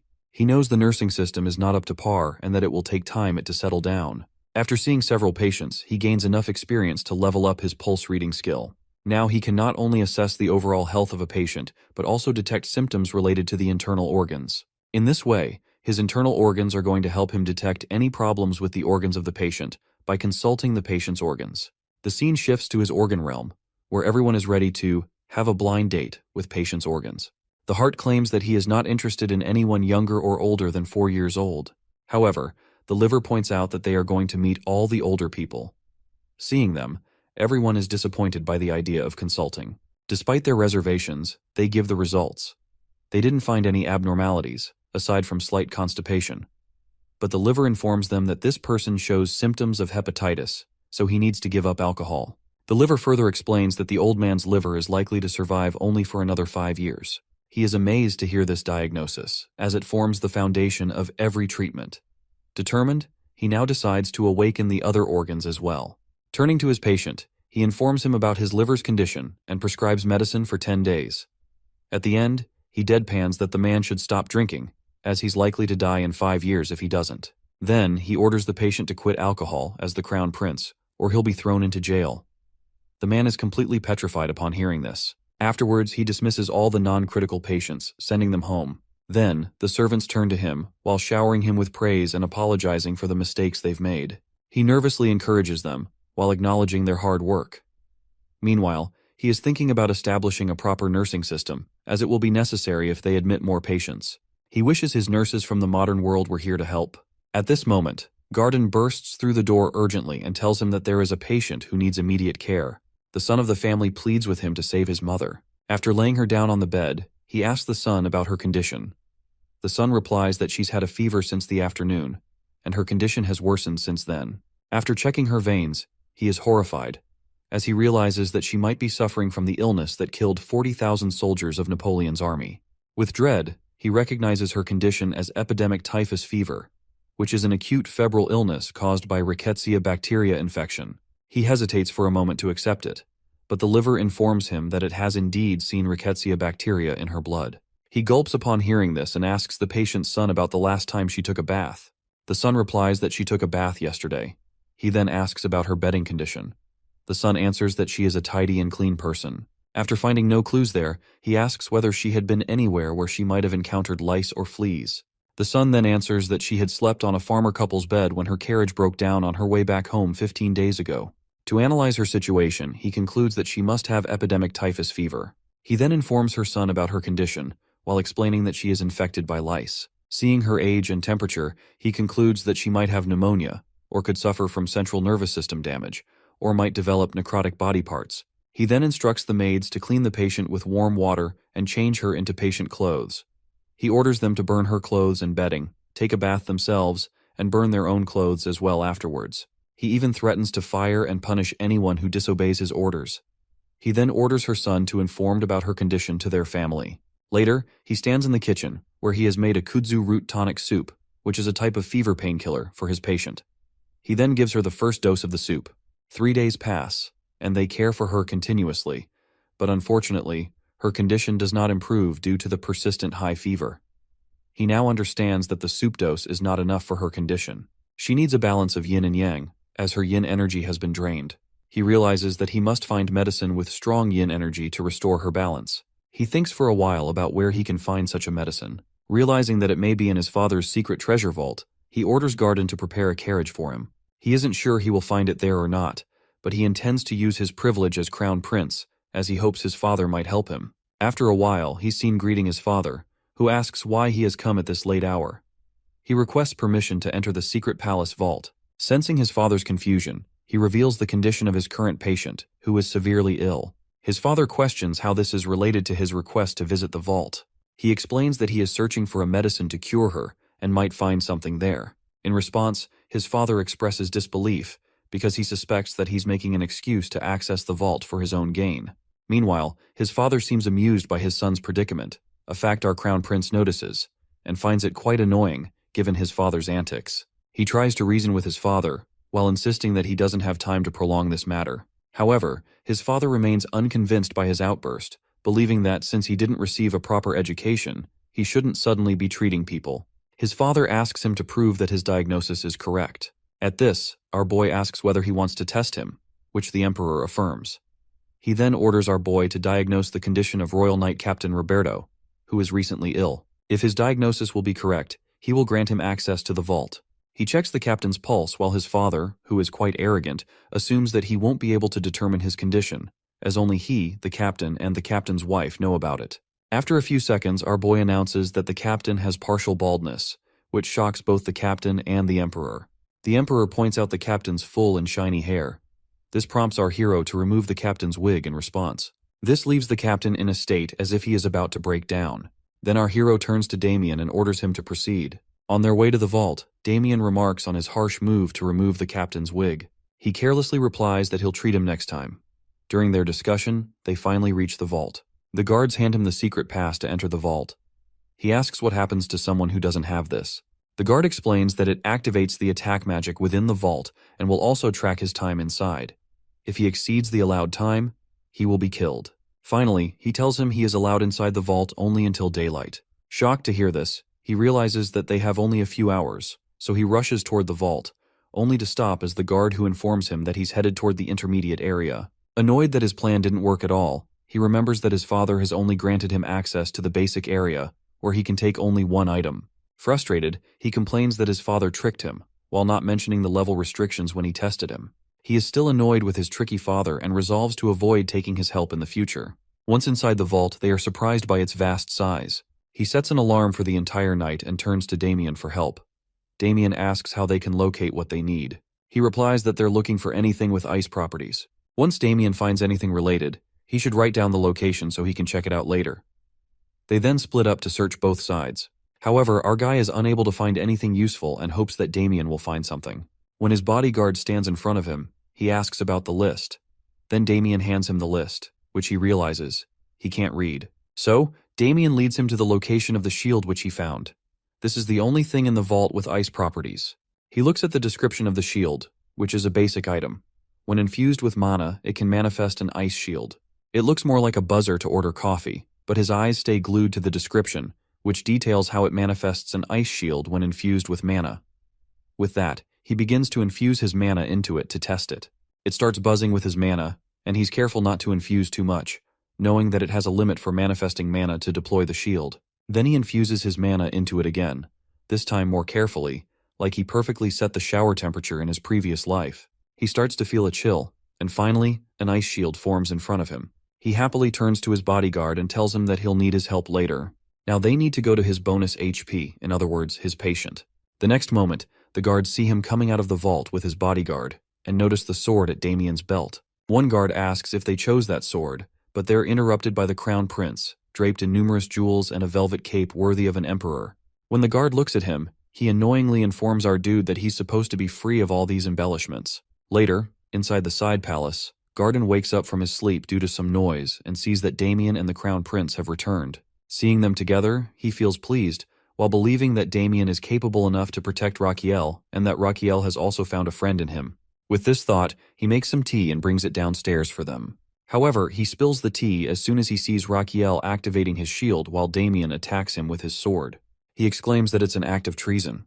Let's go back a few minutes, when the crown prince told Damien he needed his help with something.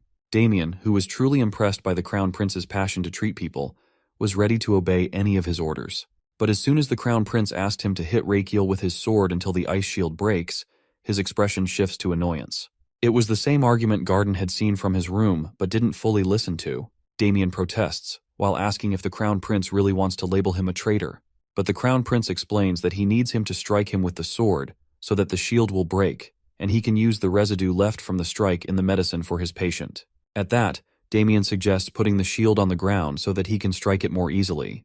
The crown prince explains that it's impossible because he needs to constantly infuse mana to maintain the shield.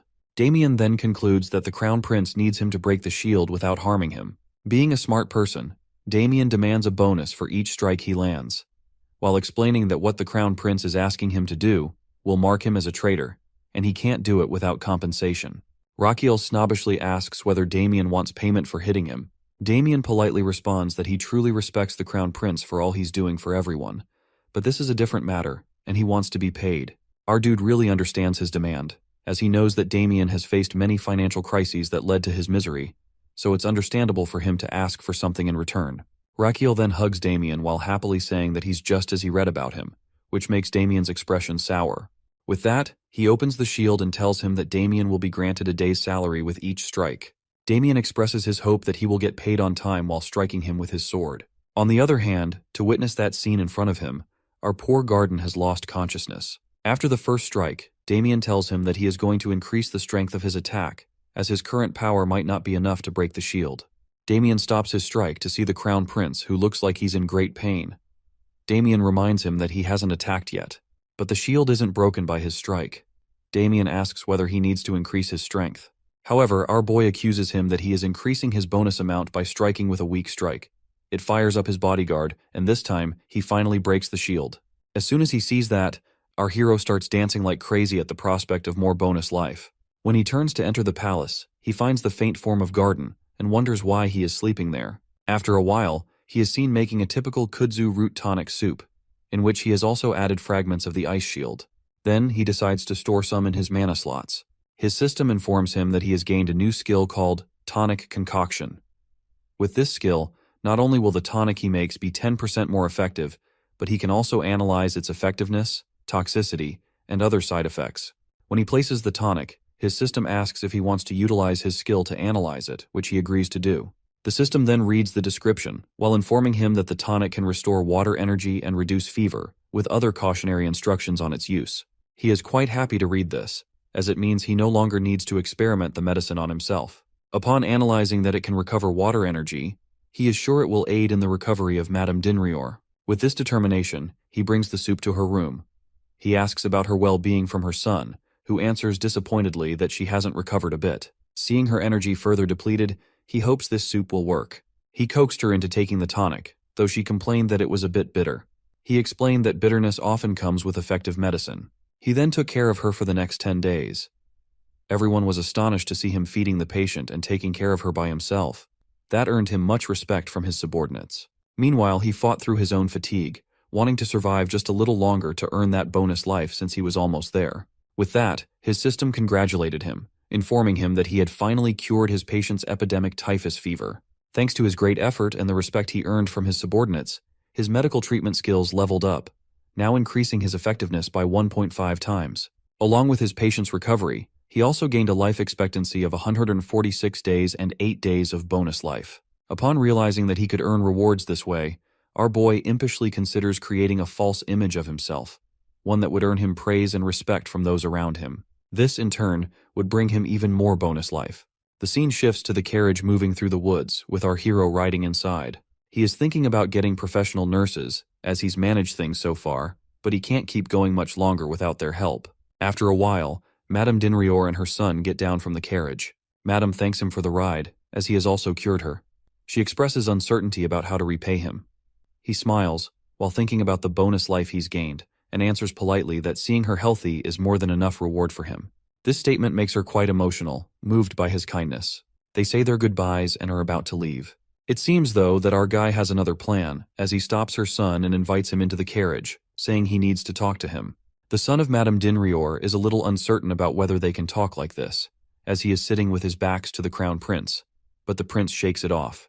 The son waited for him to describe his purpose, but Raquiel didn't say anything for a while. Suddenly, our dude starts to complain about how sore his body is and how much sleep he has sacrificed while taking care of his mother. Hearing all this, Dinrior wants to compensate him for treating his mother. Our sly hero, however, tells him that he can't accept anything from a patient, as it would ruin his reputation. But the son insists, while saying that he truly wants to do something in return. Hearing this, our hero is more than happy to accept his help, as the son technically isn't his patient, so he can take help from him. He then asks him to assist with something, revealing that Dinrior is an artist. A few days later, in Frontera Plaza, a landlord tells a boy that he should get employed by the crown prince, who is looking for staff. However, the boy isn't convinced at all and taunts the landlord, while pointing out that he's not late on rent despite his jobless status. The landlord quickly counters by saying that he's actually 2 months late for the rent. The boy rushes off to get money for the landlord upon hearing that. Meanwhile, a mysterious girl in a hood listens to the exchange, contemplating something. The scene shifts to the inside of an art gallery, where many people have gathered around one particular painting. Our boy, along with Dinrior, is also there. Raquiel congratulates him on becoming a professional artist. However, Dinrior doesn't seem happy. When you see the paintings he has created, it's clear why this poor artist isn't thrilled to display his art. Several of the pictures depict the crown prince, with the first one of him showing a crazy pose alongside a captain, with the words, "I want you." Other paintings show some cool poses, including one of him with his companions. One of his very detailed paintings depicts him like a crying girl, which Damien wants to cut off. Dinrior is a little uncertain about whether his paintings will help him in his search for a nurse. The crown prince, however, reassures him, saying that his work will definitely make an impact. He shows Dinrior his own painting, in which Raquiel is portrayed surrounded by many strong-looking nurses, with a captain in the corner, labeled with the words, "Show me Ganho." The painting also includes a description encouraging people to become nurses, with the promise of a generous salary offered by the crown prince. Seeing this, many people agree to sign up and want to become nurses. The scene shifts to a stall where Garden is registering people for the nurse selection test. People are eager to apply, having heard that the salary is so good they could pay 2 years' rent with just 1 month's salary. Meanwhile, the same mysterious girl is lining up in front of the stall, eyeing the requirements for applying. But when she reads that applicants must be residents of the Empire, her posture shows her determination. Meanwhile, our boy is thrilled to see so many people applying for the nursing position. When Damien asks him why he's so happy, he answers that he's excited because the more nurses he gets, the more patients he'll have to cure, which will, in turn, increase his life expectancy. On the other hand, Damien is purely impressed by our boy's kindness, especially considering he offers such a good salary as well. After 6 days, an event called Show Me Genho is held, where the Crown Prince will test the people to see if they are fit to become nurses. The mysterious girl also makes her appearance, who is quite happy to have arrived on time. The host announces that they have gathered everyone to reveal the first task for the nurse selection test. However, he then reveals that this task will actually be announced next week. After a week, the host announces the first task for the nurse selection test and urges them to rush forward to the interview area. For this purpose, they get divided into 5 groups out of the 50 people who will race toward the main building of the side palace. But the twist is that only 10 candidates from each group who reach the side palace first will get selected for the next task. The remaining will be disqualified, which shocks everyone, and they rush toward their destination in order to reach earlier. As soon as 10 candidates enter the destined area, the guard disqualifies the remaining ones. Then, they immediately start the next task, which tests their ability to find an ingredient that is stored improperly among numbers of ingredients presented to them. While doing this, one of the candidates falls down. Everyone looks at them and ponders for a while whether they should help him or not, but none of them move from their table to assist the candidate. Our boy watches everything with a serious expression. Garden then announces the end of the test and informs everyone that they will be notified about the result after some days. They all are left, while worrying about their test results, but no one came back to help the ill candidate. It seems like this is a stage set by our hero, who wants to test the candidate's spirit of helping others. As soon as the candidates leave, he hurries to the ill person, who is none other than Damien, who is concerned about whether he has acted well or not. Our boy informs him that he has overdone it and needs to perform more naturally. He says this while putting on a dramatic scene of falling ill in front of Damien. Then he asks about the candidate's progress, to which Damien replies that they have all failed. Our hero adds that character is more important for a nurse than skills, which can be learned later. Next, they move to the next group, who also fails. Not only that, but all of the groups fail, which leaves our boy flabbergasted, seeing that no one cares enough about their fallen candidate. So, he decides to take a walk to clear his head. Meanwhile, he's also thinking that there are no candidates left, and he urgently needs to find a nurse. When he reaches the gate, he finds his guard arguing with a girl, who is saying to the girl that she is not allowed to participate because she isn't human. The girl retorts while emphasizing that she is a human. Witnessing this scene before him frustrates him. Not only do they already lack enough candidates, but now the guard refuses to let her in. At this, Damien deadpans that the girl is a werewolf. He points out that she doesn't have a tail, but Damien responds that she might be hiding it under her loose clothes. Damien suspects Raquel might be uneasy about the idea of a werewolf as a nurse. However, our greedy hero, who is eager to find a nurse, sees a werewolf as the perfect candidate for a nurse due to her abilities. Meanwhile, the girl tries to defend herself as a citizen of the nation, but the guard insists she's just a beast. Their argument is interrupted by the Crown Prince, who scolds his guards and tells them to stop. The girl, as a citizen of the capital, has every right to apply for the job. He then orders the guard to apologize to her, leaving her completely baffled.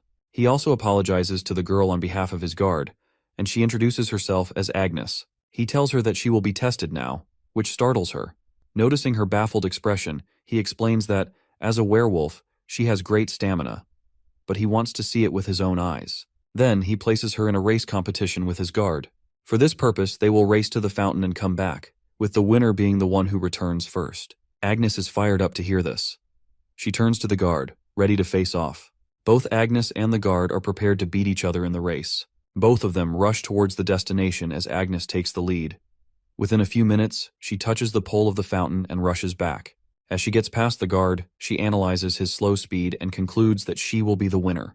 The guard, who is already nervous, sprains his ankle and falls down. She notices his fall and wonders whether he has dislocated his shoulder. But she tries to keep going as she wants to be the winner. However, she can't and turns back to the guard, relocating his shoulder, which prompts a shriek from him. While she is doing this, our boy congratulates her because she is hired. Then he gives her the necklace made by George. Afterwards, they sit inside, and the Crown Prince shows her the hiring contract. When she remarks that it looks complicated, he tries to coax her into reading it at her own pace. He is very interested in hiring her not only because of her physique but also because of personality, as she is perfect for the job. Besides, he has seen her fixing the guard's shoulder like she wants to make it as painful as possible, which will make the patient unhappy in the future. However, he still wants more people with the same qualities. After reading the contract, she informs him with a serious expression that she wants to add a clause from her side. She begins to say that she is the leader of her tribe, which makes our greedy hero salivate at the prospect of having 50 more people like her at his disposal. When she demands that they take a nursing test as well, he happily agrees. Then she approaches her other problem, one that she and her kind have been facing for years. He asks whether it's an issue of rationing.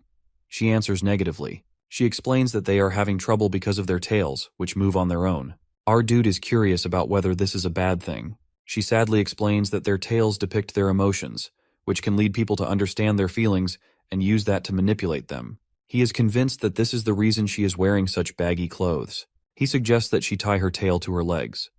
She responds that it refuses to cooperate in that way, almost as if it has its own mind.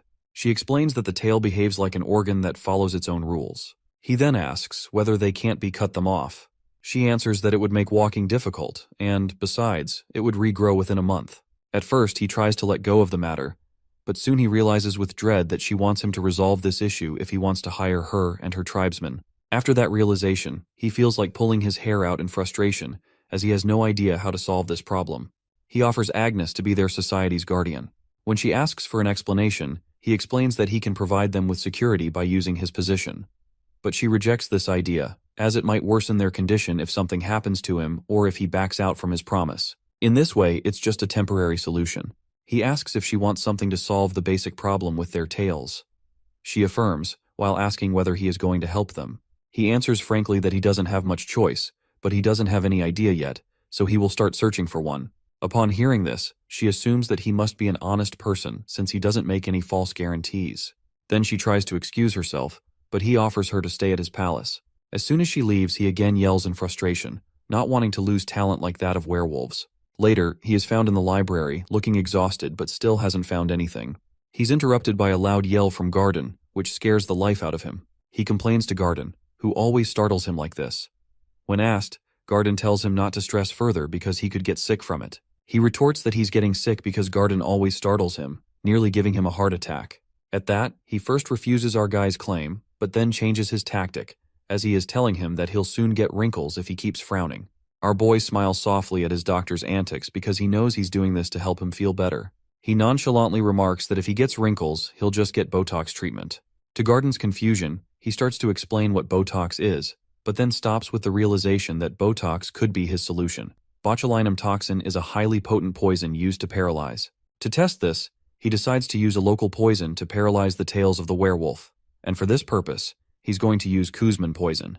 He then orders Garden to bring Kuzman poison to Agnes's room as he's heading there. Once they're inside her room, he informs her that he has somehow found a solution to her problem. However, before proceeding, he needs to analyze her body in both human and werewolf forms. First, he needs to find the exact spot where he should apply the poison to paralyze the tail. For this purpose, he analyzes Agnes's acupressure points and mana flow, which are slightly different from those of humans. The location of her governor vessels differs, and the acupressure points on her hips are farther apart, which is likely due to her tail. Between both of those acupressure points, he finds a blood vessel that connects to her tail. He then asks her to transform into wolf form because he wants to examine the tail's acupoint in her beast form as well. With that, she transforms into a werewolf.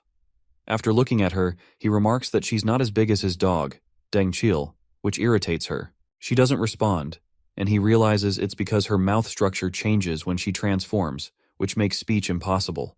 Then they play a little, after he checks her up. After finishing her checkup, he's found in his study preparing for the second part of the procedure. He needs to know the ingredients in the poison to determine the exact amount he should use on Agni to paralyze her tail. He considers asking Kuzman for the ingredients but rejects the idea, knowing he can't trust him. Instead, he decides to store it in his mana slots. As soon as he opens his mouth to test it, his organs start screaming at him to stop. In their realm, they're worried about Rakiel, which seems intent on testing this poison on himself. His liver in particular is anxious, knowing he's risking his health with this dangerous experiment. His liver adds that he will be the one who has to detoxify the poison Rakiel plans to take. His liver shouts at him to test it on a summoned creature instead. In response, he exclaims that they're cruel to think he would test poison on such a cute little thing. His organs protest again, insisting that he can't use his body as a test subject. Then, his liver informs him that there are some summoned beings specialized in analyzing ingredients, including the poisons. Liver's statement makes him pause and consider the suggestion. The liver adds that he met this particular summoned creature once while waiting in the waiting room. This piques our boy's curiosity, who asks about this waiting room. The liver explains that it's a place where unawakened organs and unsummoned creatures rest in a dormant state.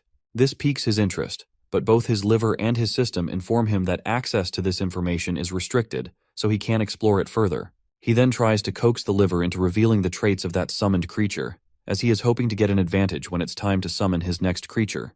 The liver nonchalantly refuses, and the other organs begin to laugh at his expense, which irritates him. Subsequently, he decides to show his organs who's boss by holding his breath. As soon as he does so, his lungs and heart start to panic from the lack of oxygen and are on the verge of losing consciousness. Seeing them like this, his liver finally tells him the trait of the summon he wants. After a while, he successfully summons a sunfish named Bobok. He watches Bebobok playing with Gosium, then lures Bebobok to taste the capsule containing the poison by telling him it has a great taste. This earns him the title of Heartless from his organs. He then focuses on his summon, who has eaten the poison. Bebobok has the ability of immortality, so even if it eats poison, it revives and writes down everything in a journal it has eaten. Therefore, Bebobok revives and writes down every trait of the venom on a card with teary eyes. By interpreting the traits and ingredients of the venom, our dude concludes that this kind of venom has the ability to weaken Botox because of its potential. Now he's ready to accurately prepare the venom which he needs to paralyze Agnes's tail. He calls for Garden, who appears in front of him out of nowhere. Garden is shocked to see another summon besides his master. Our guy makes a terrible lie, while saying the summon came here looking for him because he's quite famous. At that, Garden comments that Raquiel reminds him of a great person named Lloyd Frontera. This man was the builder who transformed this kingdom into an empire. Our guy agrees, as he has read about him that this legendary builder had 5 summoned creatures. Cautiously, our boy asks whether Lloyd was truly a great person. Garden explains that Lloyd laid the foundation of the empire but was known as someone who was popular on Fridays. Our boy doesn't understand the meaning behind Garden's words and orders him to bring Agnes there. While Garden escorts Agnes to the Crown Prince's room, she doubts whether Raquiel has really found a solution to her problem. Seeing Garden, she comments that he looks nervous. He retorts that the same could be said about her. She accuses him, while saying that it's because he saw her tail. Realizing his mistake, he apologizes, which lightens her mood, and they formally introduce themselves to each other. After this, they move forward. When they're near the room, he nervously tells her that she might be shocked after learning about the treatment procedure the Crown Prince has prepared for her. This makes her ponder over the expected treatment she'll receive. She enters and our guy offers her a seat. As she settles herself, she expresses her doubts about whether he could truly find a solution within a day. He answers affirmatively while asking her to trust him. She's still nervous and asks him to explain his method of treatment. He casually tells her that he's going to poke her tail with a needle multiple times, then inject poison into it. Hearing his method, everyone cheers for him. On the other hand, she first looks at Gardine, who asks her to trust Raquiel, then looks around at everyone else, who expresses the same trust in him. She shouts in her mind that they're all crazy, including the prince. On the other hand, Agnes doesn't find him trustworthy, but decides to give it a shot for the betterment of her kinsman, who won't have to suffer anymore if the treatment is successful. For this purpose, she decides to take a ride. When she agrees to have a treatment, the maids cover her body and take out her tail from the hole they made in a sheet. When he goes to check her up, he is once again amazed by the Azrahan core technique, which helps him see acupoints that are not possible to detect with any modern machine. He always yearns to know the acupoint's existence when he practices traditional medicine treatment in his world. He then starts the treatment by infecting the needle into the Xuanshu acupoint and pouring 0.011 ml of muscle-paralyzing poison from his slot. Next, he injects it into the Mingmen point. Finally, he injects the poison 2.4 center deep into the Yao Yangquan acupoint. Now, he has opened the path for mana to flow through the Xuanshu point, where it will flow to both sides of the erector spine. But the problem isn't just paralyzing the tail, but maintaining this paralysis as well. Therefore, as expected, the tail recovers itself. So, our guy speeds up the process. At last, he pokes her Nadkong point, which quite irritates Agnes as she can't believe he's trying to mess with her head. At the same time, her tail gets limp in its place, but at the same moment, her pinky toe moves from its place. With that, he exclaims that he has completed the process, which is a success. Agnes gets up from her bed, with an uncertain expression on her face regarding the treatment. Our boy asks whether she feels something different with her tail. Her eyes widen as she sees her limp tail, which should be moving to show her unease. Rakiel explains that he has paralyzed the nerve of her tail and directed it to her pinky toe because now it will work as her tail. Then she starts to cry because of all the built-up emotions she and her kind have to carry because of their so-called tails. His eyes soften as he sees that, and he asks her if she's finished thanking him and whether they should sign the hiring contracts. He also adds that she should bring her tribe here as they had already discussed. Then he coaxed her into signing the contract. By looking at his face, she concludes that he is not some ordinary person. After a few days, our hero was laughing like a maniac. Garden commented on his overwhelming happiness. He exclaimed that he had finally gotten 50 werewolf nurses. The said nurses are receiving professional nursing training, where they are taught basic nursing techniques and emergency treatment. They are also taught about herbs and medicine, how to store them, and how to make tonics. In this way, they are trained to be ready to run the hospital. At this moment, one of the nurses had shown him the shift schedule. He have smirked with satisfaction at their progress. Now, finally, his clinic is operating 24 hours. Not only this, but the tribe was used to getting their toes to move, instead of their tails. At that moment, his system congratulates him for the success of the toe operation, but he doesn't get any life bonus as it wasn't a matter of life and death. However, he gets a standing ovation from his organs. Then he is informed that his new organ has just been activated. Therefore, his stomach, in the form of a very chubby baby, has been awakened. As soon as it enters into the organ realm, it demands different junk food from modern world. He first demands variety of junk food, then Japanese ones that only exist in this modern world. Our boy expresses that he also wants to eat these things, but they don't exist in this world. Then he tells his stomach to hold himself. At that point, his stomach compromises on a sweet. He eats the candy while thinking that his stomach has the taste of an elementary schooler. To have this, his stomach gives him 300 HP. Then his other organs, happy to find their youngest member, give him 700 HP, and now he has 1000 HP. He's happy to see his organs ready for the consultation, as now he can deal with the stomach problem as well. His system also informs him that his Azrahan technique has leveled up because of his precise control in treating werewolf tails. With that, his mana increases, and his mana circle expands, which gives him the feeling of a growing water balloon in his chest. Overall, he's content with the high amount of HP he has received today. Meanwhile, he's interrupted by a nurse who informs him about a patient with a fever and a strange smell. He proceeds to check on the patient, while feeling content that he has finally laid a solid foundation for his clinic. The scene shifts to Sir Pavard, who is the chief butler of the side palace. He's working on something when suddenly his expression turns horrified as he checks a record and wonders where he went wrong. He can't believe they've screwed up. After realizing it, he immediately rushes to the Crown Prince's office and shouts at him. Our prince immediately looks for his doctor, who's usually the one to startle him. But this time, it's the butler who apologizes for his rude visit. He whispers that they're out of budget to operate the side palace, which makes the prince scream, asking how that's possible since he is the Crown Prince. He's quite tense upon hearing this, as he can't operate the traditional clinic that extends his lifespan in this way. He asks about the reasons behind it. The butler informs him that it's because he cut a large chunk of the side palace budget last autumn. Upon hearing this, the prince curses Rakiel. After a while, the butler informs him about the reason behind his budget-cutting decision. The prince first thinks he won't live long. Secondly, he hadn't been using the budget, since he's hardly out of bed. The butler informs him that he should be happy, as his health is much better than last year. He comments dryly that he's not happy at all. He lies down on the floor, while thinking about how broke he is now and how life is all about money. Then, he thinks about Rakiel, who should be blamed for this fiasco. He decides to find a solution to the problem, as he can understand why Rakiel did it. But grumbling about it isn't going to get him anywhere. He then turns to his butler and asks whether they can request more money for operating budget. But the butler replies that it's not possible, which makes his expression grim. At this moment, he confesses that without operating the side palace traditional medicine clinic, he'll be dead.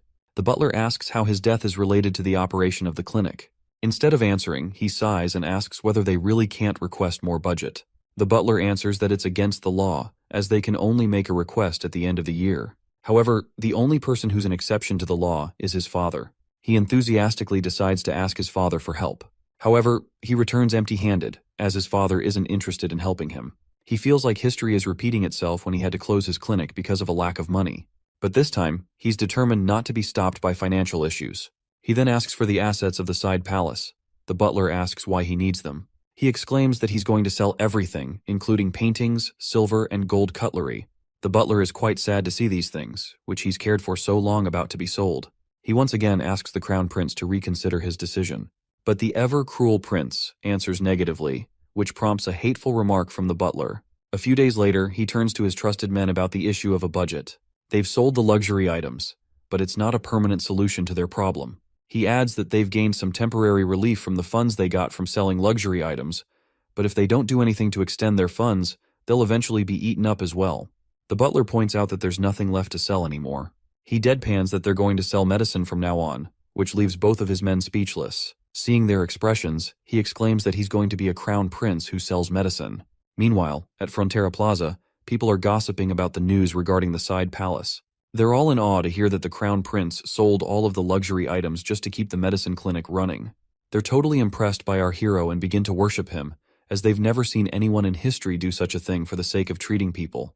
They start singing songs in his greatness. Meanwhile, at the side clinic, they're discussing the matter of earning money through selling medicine. Raquel thinks that it's a necessary measure for keep him alive.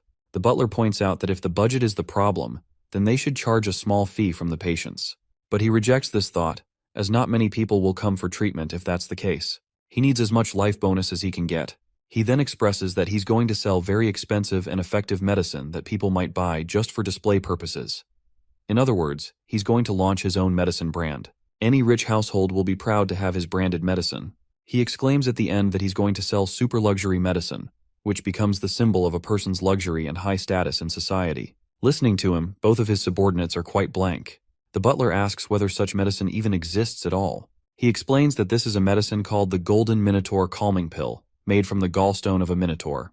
Basically, Koreans are used to using calming pills to calm their nerves, and this pill is also used for curing brain illnesses, heart problems, and high blood pressure. On his way, he explains the details of this medicine to Damien, who has doubts about whether people are really going to purchase it. He replies that they're definitely going to buy it because he's going to present it as something rare. Like a limited edition, they'll buy it at all costs, as it's the psychology of people.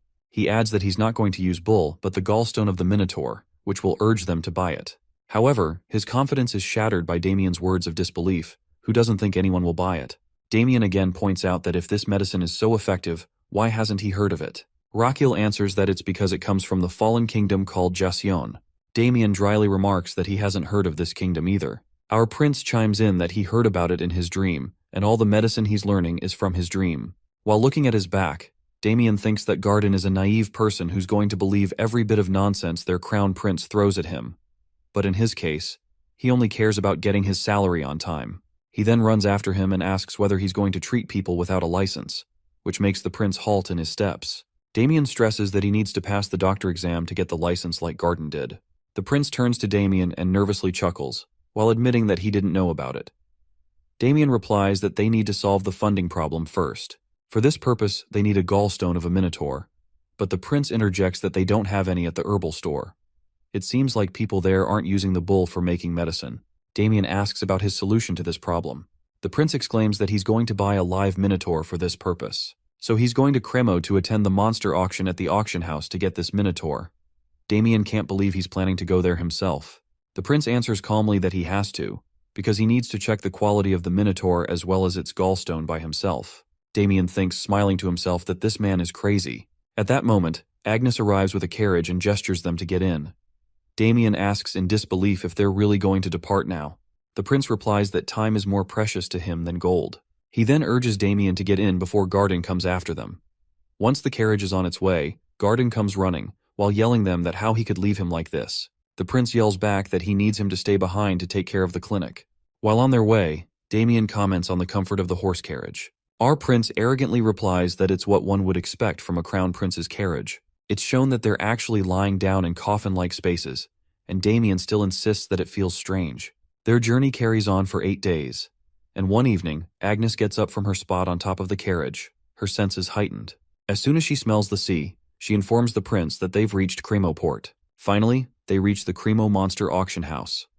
A boy in front of the auction house tells the driver to park his carriage somewhere else, but the driver gets down from the carriage and warns him that he doesn't know whose carriage it is. He asks if it belongs to the crown prince. At that same moment, the said crown prince greets him from the carriage window, which leaves him petrified. The next moment, the boy rushes inside the auction building and approaches the mayor. He points toward Raquel and informs him about his arrival, which panics the mayor as well. The next moment, he starts flattering our boy to gain political favor. When our boy mentions that he's here to purchase something, the mayor immediately offers him additional bodyguards, which our boy refuses because he has his own. He tries to excuse himself, but the mayor keeps trying to prolong their conversation. He goes ahead, after giving the mayor a false promise that he'll visit his home afterward. The mayor instructs others to clean everything, while our guy thinks it feels like a military commander is going to visit there.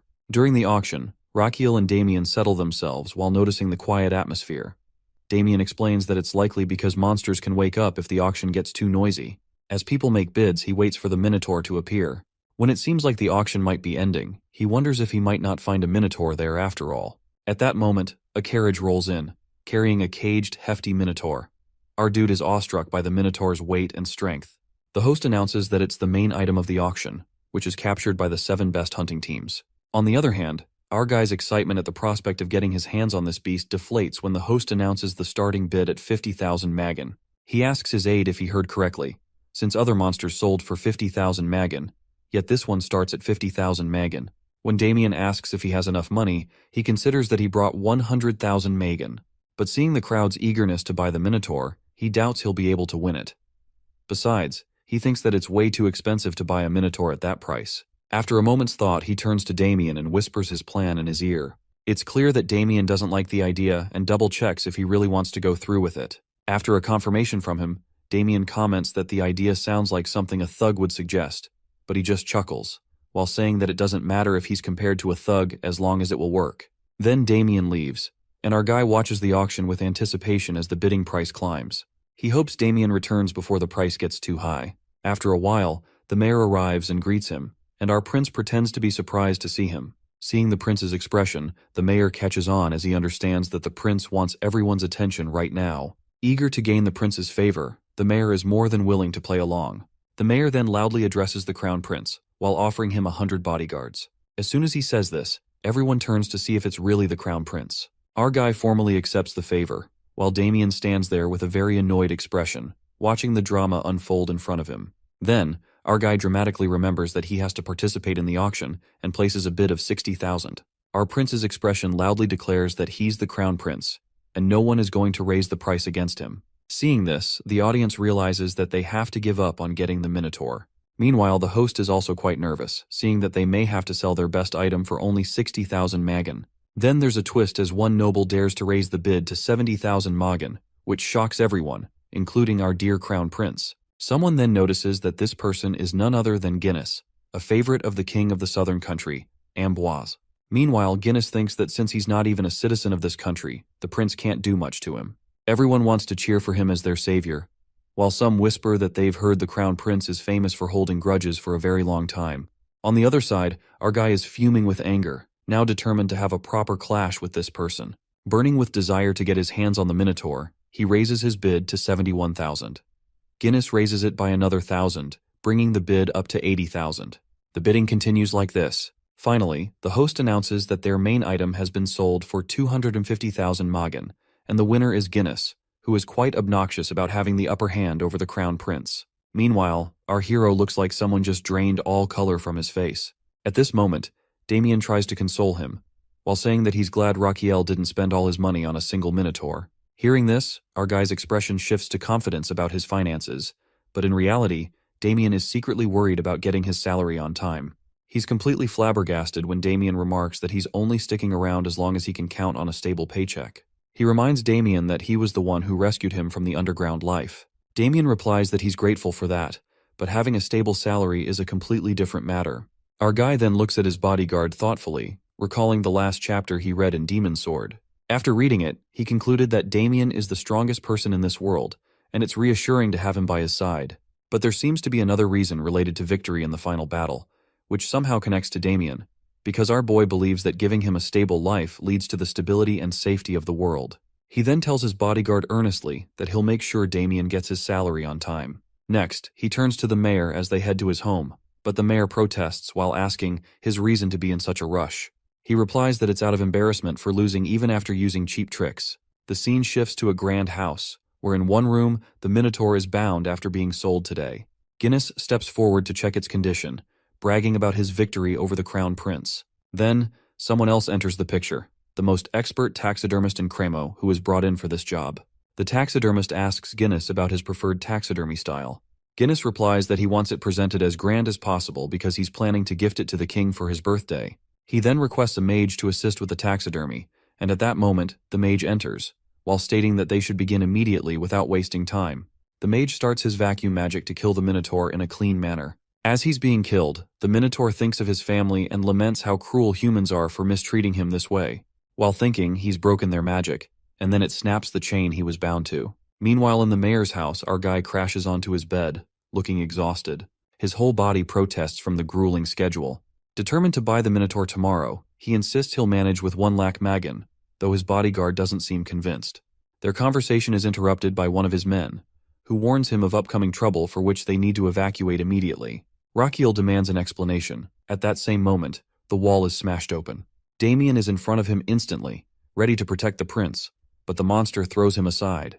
As the dust clears, our guy is petrified to see that the monster is none other than the Minotaur. A few moments ago, with the force of the Minotaur's break from Mage's magic, everyone is knocked down around it except for the evil Guinness. He shouts at the Minotaur while claiming that it can't harm him because he's its master, but the monster doesn't understand the meaning of master and starts to chase him instead. While looking for an escape route, Guinness spots the mayor's house and decides to take refuge inside. He hides behind a wall and shouts in an attempt to distract the Minotaur. In a way, he's somewhat successful at it. Now the Minotaur is right in front of the guy, ready to smash him. Our dude is ready to escape.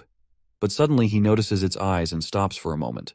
They seem like the eyes of a creature in pain, suffering greatly, much like one of his patient.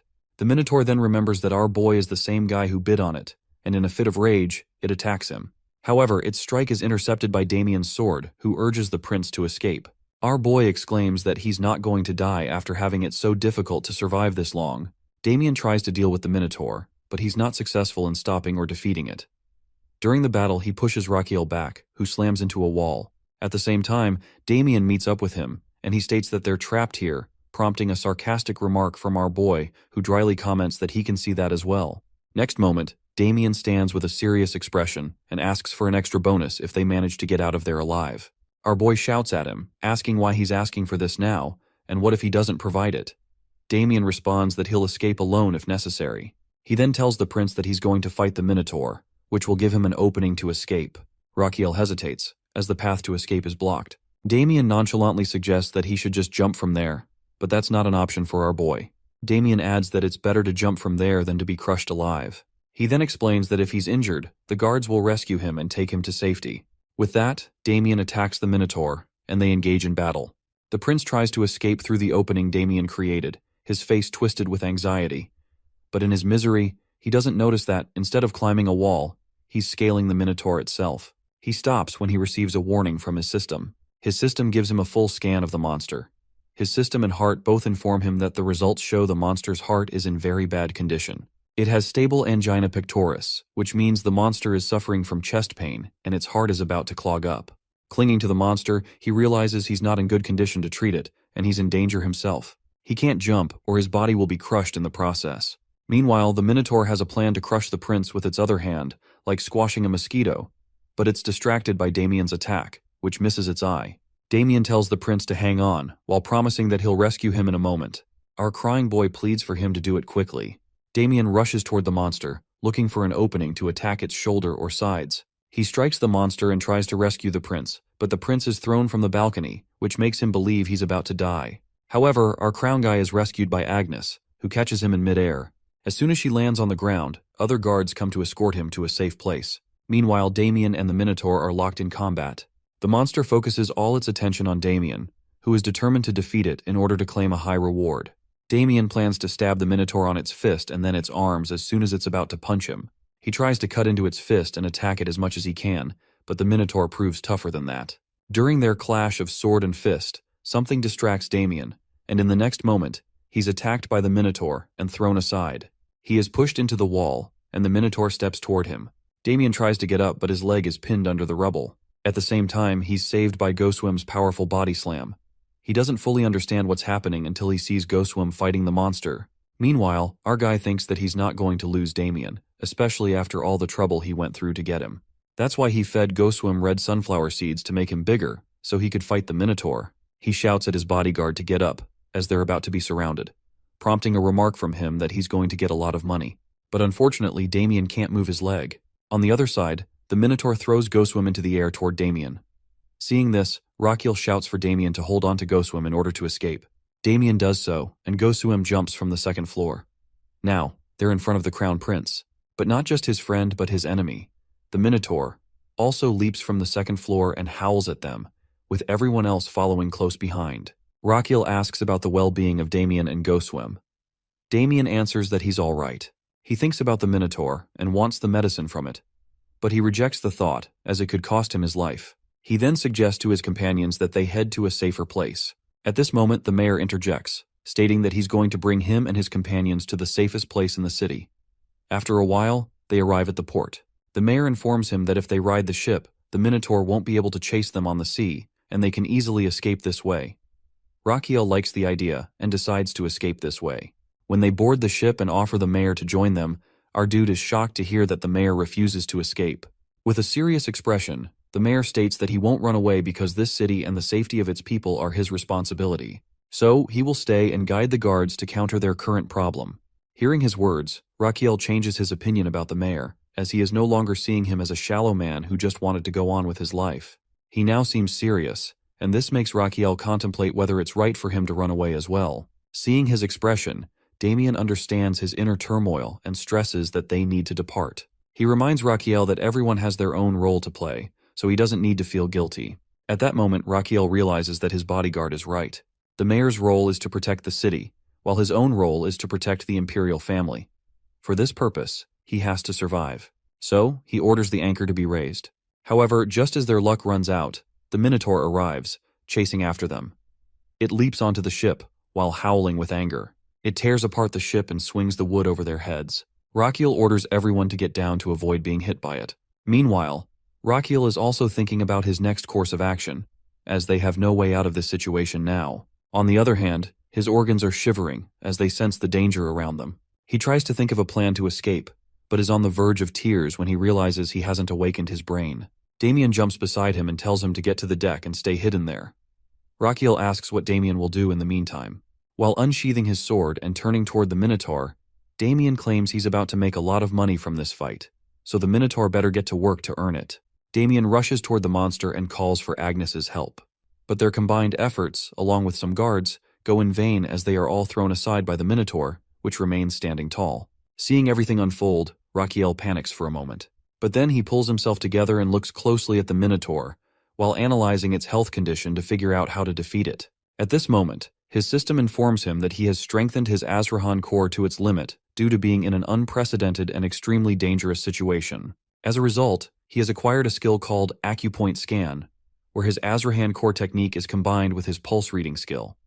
This allows him to see the acupoints of every living thing in order to predict their movements. Now he applies this skill to the Minotaur standing in front of him, which makes him realize that he can clearly dodge its every move. However, the problem is his stamina, as he can't keep up with this for long. With a tense expression, Rakiel ponders a way out for himself and everyone else. Meanwhile, he notices Gosuem and gets an idea, though he's a little uncertain about whether it will work. But he decides to go for it anyway, because he believes it's his role to protect everyone as the Crown Prince. So, when the Minotaur is about to attack a sailor, Rakiel rushes in from the front to block its strike.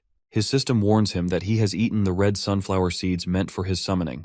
Our boy really becomes a giant with the red flower seed, and now has a one-on-one with this monster. However, his system informs him that he is not a summon, so he must have side effects from eating the red flower seed. He needs to consult the doctor immediately. He dryly reminds his system that he is a traditional medicine doctor. His system then informs him that his giant form will last only 3 minutes, and he will fall into a coma once it ends as a side effect. Now he understands the severity of the situation as he has to end this fight within 2.5 minutes, which he is sure he can't do, and he might meet his end. As expected, the Minotaur gives him a hard punch in his face. He complains about how much it hurts, but normally he would be killed by this attack, so there is still hope. In order to test his hope, he hits the Minotaur with his head and hurts himself as well. Now it seems impossible to end this fight in the limited time. He needs to think quickly. He looks at his summon, who is exhausted because of the fight. He wonders if his guards can handle it, but what if he faints? He has to do something quickly. He asks Gusium to provide some thorns. After getting them, he grabs the Minotaur's neck in his arm as he is going to use acupoints on him. He pierces the first needle into the Tianyu point near its neck. This point is used for ascending and descending mana, but unfortunately, our guy can't pierce the thorn deep enough to reach Minotaur's mana flow. He then orders Damien to attack the end of the thorn, and Damien does so immediately. His next target is to calm the monster down mentally. To do this, he reduces the stimulation of the sympathetic nerve and increases the stimulation of the parasympathetic nerves. He then targets another acupoint and asks Damien to dig the needle deeper. After a while, he targets several acupoints in order to prick its blood and energy flow. He jokingly thinks that the Minotaur is behaving like a kid who doesn't want to get a shot. So now, he will give it a sweet if it behaves during the last acupoint, which is the ermine point. This point is used for ear disorders. With this last point, suddenly the monster calms down as its pain disappears. Our boy says that it was kind of a coincidence as well. To realize that his pain has disappeared, the Minotaur turns to our guy and thanks him, thinking he's the reason the pain is gone. At this moment, our dude falls down, whining that he's incredibly tired. He checks his internal organs, which are also protesting because the sudden size change disrupted their blood and breathing flow. At this moment, his time as a giant ends, and he returns to his normal size. Everyone gathers around him in concern. Before slipping into a coma, he tells them that he will be in a coma for 5 days, and that they don't need to worry about the Minotaur anymore. Then, his coma period begins. After the fight, the Minotaur is subdued, and everyone becomes worried about saving the ship, as it could sink at any moment. They have to head to the deck immediately since the ship is filling with water. Suddenly, the ship begins to move, and everyone thinks it might be sinking.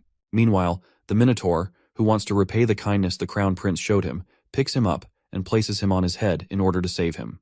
This stuns everyone around them, as they think it's trying to kidnap the Crown Prince. 6 days have passed since the kidnapping of the Crown Prince, and now we see a dark room where Damien sits in a chair. While looking at the rat at his feet, he wonders whether he is dreaming, which is something he hasn't done in a long time. His thought process is interrupted by the inspection squad interrogator. It seems like he's being interrogated because of what happened with Raquiel and the Minotaur. The interrogator taunts him, while asking if he's sleeping in a situation like this. Damien makes an excuse while saying that it's because he hasn't slept for days. The inspector shouts at him, saying it's been 6 days since the Minotaur kidnapped Raquiel. The next day, the news reached the Emperor, and it took him 2 days to reach this city. The interrogator accuses them of doing nothing in the meantime, as they haven't found any clues about where the Minotaur took the Crown Prince, or where the person who brought the Minotaur has gone. He then changes his statement, in which he accuses them of doing it intentionally because they wanted to harm the prince. At that, Damien taunts him, inquiring whether he thinks every person who accompanied the Crown Prince is a conspirator, working with the Minotaur to kidnap him. He is furious to know that this interrogator is going to conclude such a ridiculous notion. However, the interrogator seems more interested in wrapping up the case neatly and tells Damien that this ridiculous conclusion could be the answer to the question of who is responsible for the kidnapping of the Crown Prince. So, he plans to blame everyone, including the mayor and the people who accompanied the prince, as being responsible for the kidnapping, which would conveniently close the case. Damien grits his teeth, while thinking that this inspector just wants to close the case without any complications, which is why he's accusing them of being involved. The interrogator slyly tries to coax him into confessing, as he offers mercy in the form of a swift death. Damien angrily tells him to go to hell, but the interrogator, with an impish expression, replies that he has other ways to make him confess. Then, he is put into a cage, which is hanging, and he finds Agnes and the mayor in their respective cages as well. He notices that they have ignited a fire below them, and after smelling the oil, now he wonders whether they're going to burn them alive. The interrogator once again tries to coax them into confessing that they're the culprits, but Damien insists that if they want something from him, he can tell them the truth. He angrily tells the interrogator that he is the one obstructing the search for the Crown Prince under the pretense of the investigation. He angrily agrees that he is more than eager to find him. After hearing this, the inspector orders his subordinate to light the fire. Meanwhile, Damien thinks that he doesn't want to die this meaningless death. Before anyone can do anything, they see the Minotaur coming toward them, and to everyone's astonishment, it holds Damien's cage. Above the Minotaur, the Crown Prince is riding, who asks his subordinates the reason for them being caged. It seems like the Crown Prince wakes up after 6 days on the island, where he finds Eurus, who was once his enemy, but now looks at him with loving eyes. After taking some time, they resolve their differences and become friends. He then thinks that it's a coincidence that Eurus's pain was soothed by him, but he doesn't clarify it to it because he wants it to follow him willingly. Then he tells Eurus that he wants to help it in return, as well as its chest pain will start soon, so they should begin treating it. He starts his acupoint scan and concludes that his angina isn't very advanced yet, so it can be treated later. Then he turns his scan to the gallbladder. He asks Eurus whether he feels full after his meal, to which he gets a positive answer. He adds that it's because he's filled his gallbladder with lots of stuff, so it needs to be emptied. Then he explains the process, but Urus doesn't understand a word and looks at him blankly. Finally, the Crown Prince decides to use simpler language and asks Urus to press the spot he points to with his finger. He gestures for Urus to clench its fist and hit its solar plexus. Urus seems hesitant, but the prince urges it to do so. It does, and by observing its condition, the prince concludes that something must be stuck inside. Finally, it's revealed to be a big piece of cholecystitis. The Crown Prince is happy to have found this significant piece. He asks Urus about the condition of his bloating, and Urus answers with a cheerful tone.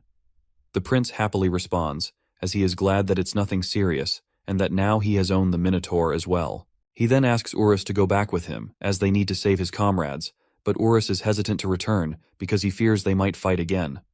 The Crown Prince consoles him, while assuring him that no one will harm him. On their way back, he spots the flag of the inspection squad, which answers directly to the Emperor, and concludes that their choice to return earlier was the right one. Back in the present, Rachiel is shouting at the squad to tell him who is in charge of the inspection. The devil of an interrogator casually answers that he's in charge, which irritates the prince. Not only this interrogator has the guts to accuse the Crown Prince of not being one, just because he brought a Minotaur into the city. Everyone looks at him with bewildered expressions, while wondering what he's doing. Rachiel retorts that this implies he's dealing with a doppelganger who's pretending to be the Crown Prince. The interrogator responds that it might be the case, as there could be forces wanting to harm the imperial family, especially with the Crown Prince missing. Now the real Crown Prince needs to verify his identity. This infuriates Rachiel to his core. He says that if they want to verify his identity, they should also verify the true faces of his people. To demonstrate his point, he starts with Damien, who had thrown himself between the Crown Prince and the Minotaur to buy him time. His fight with the Minotaur showed his loyalty and devotion.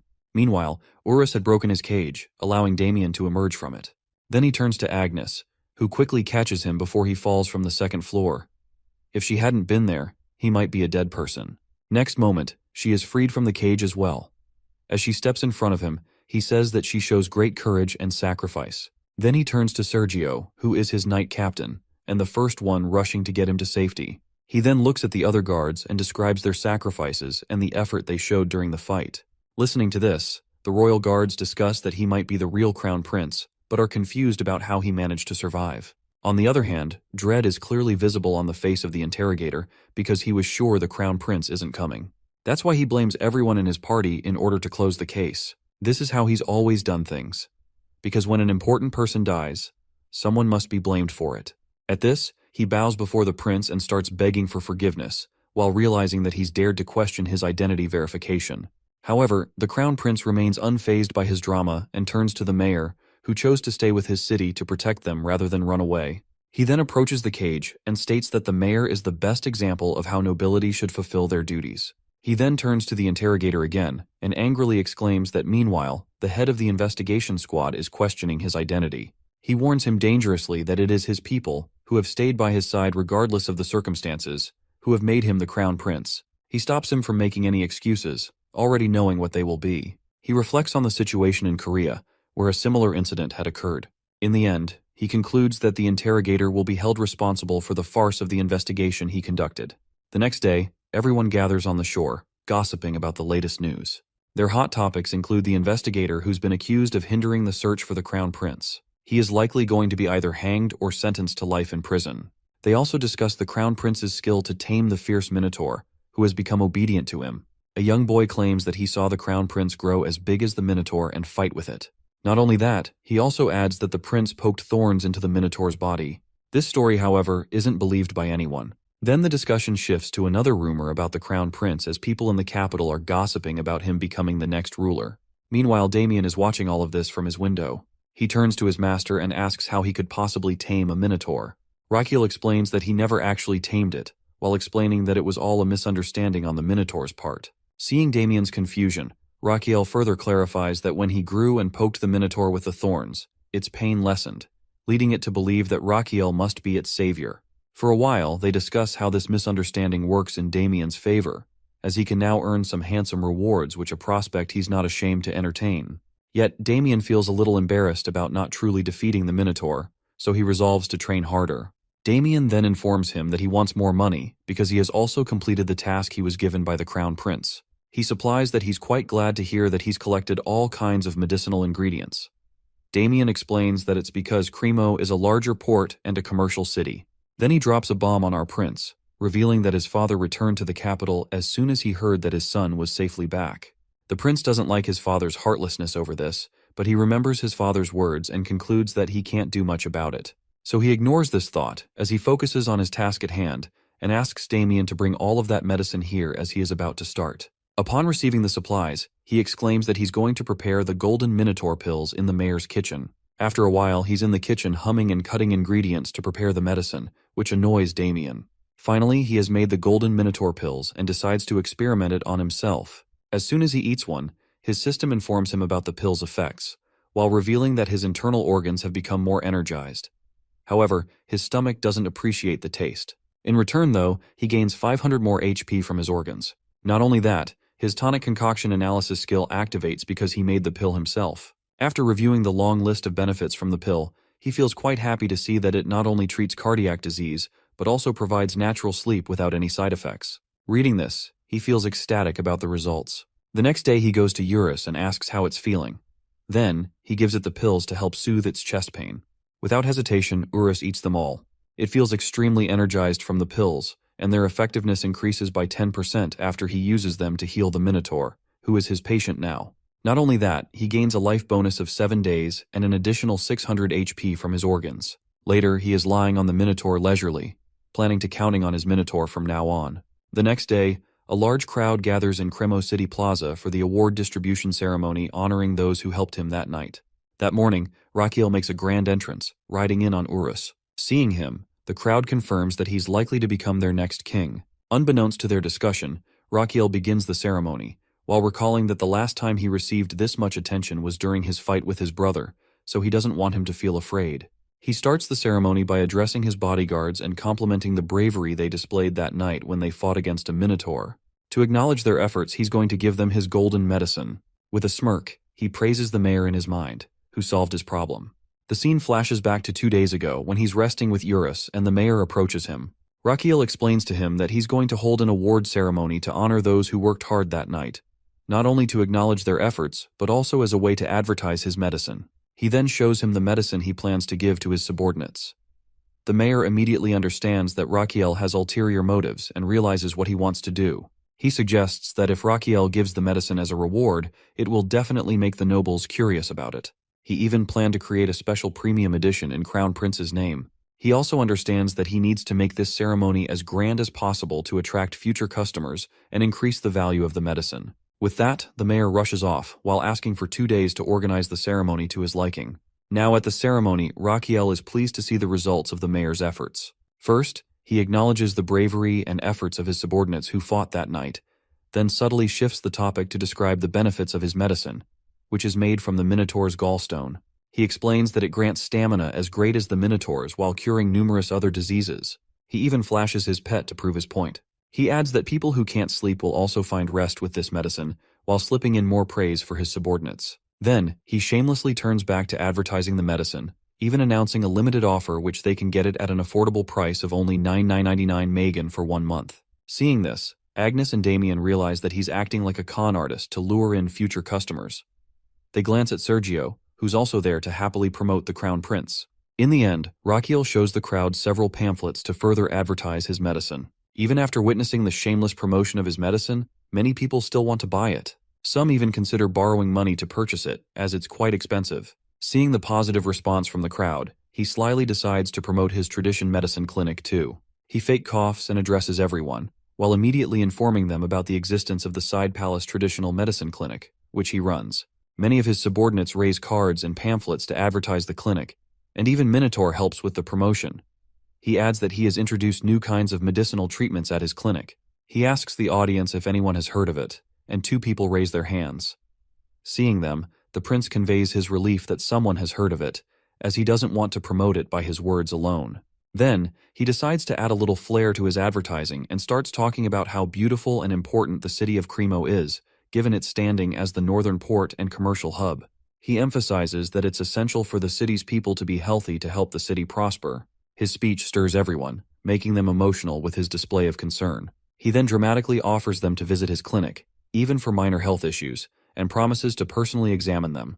However, he understands that they're still hesitant, so he decides to push them further. He announces a free treatment coupon for the first 100 people who come, which prompts a protest from Agnes, as the clinic was free from the start.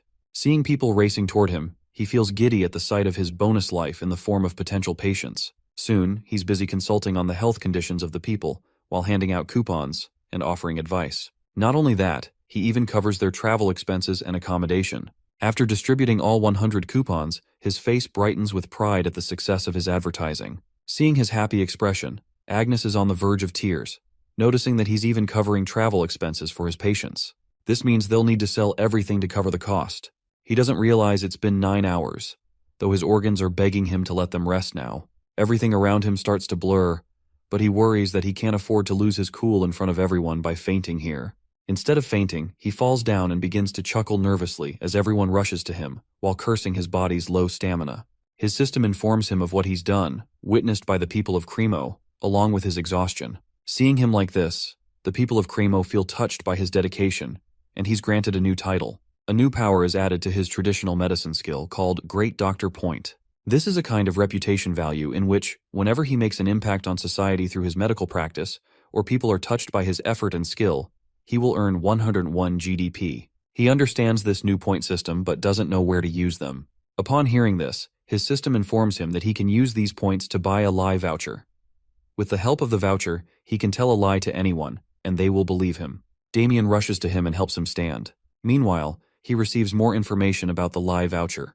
For example, he has to choose the person he plans to lie to. Additionally, each voucher can only be used once. Mythical creatures and people closer to him might not be affected by the voucher. He then asks Damien to give him a piggyback ride, and Damien responds that he'll do it if he gets paid for it. After a while, he's in front of a very emotional mayor, who can't believe the crown prince is leaving already. The mayor adds that Raquiel needs to rest before starting his journey. Raquiel brushes off the concern, while saying that he'll sleep in the horse carriage, which prompts a protest from the mayor, insisting that it's not comfortable. He concludes the conversation by praising and thanking the mayor for everything he's done for him. Then, he heads to his carriage, tossing an offer to the mayor to visit his clinic with Captain Roberto. The mayor doesn't understand, but Raquiel is referring to the fact that both he and Captain Roberto suffer from partial baldness, which he can treat. As soon as Raquiel enters the capital and his hometown, everyone is startled to see a minotaur accompanying him.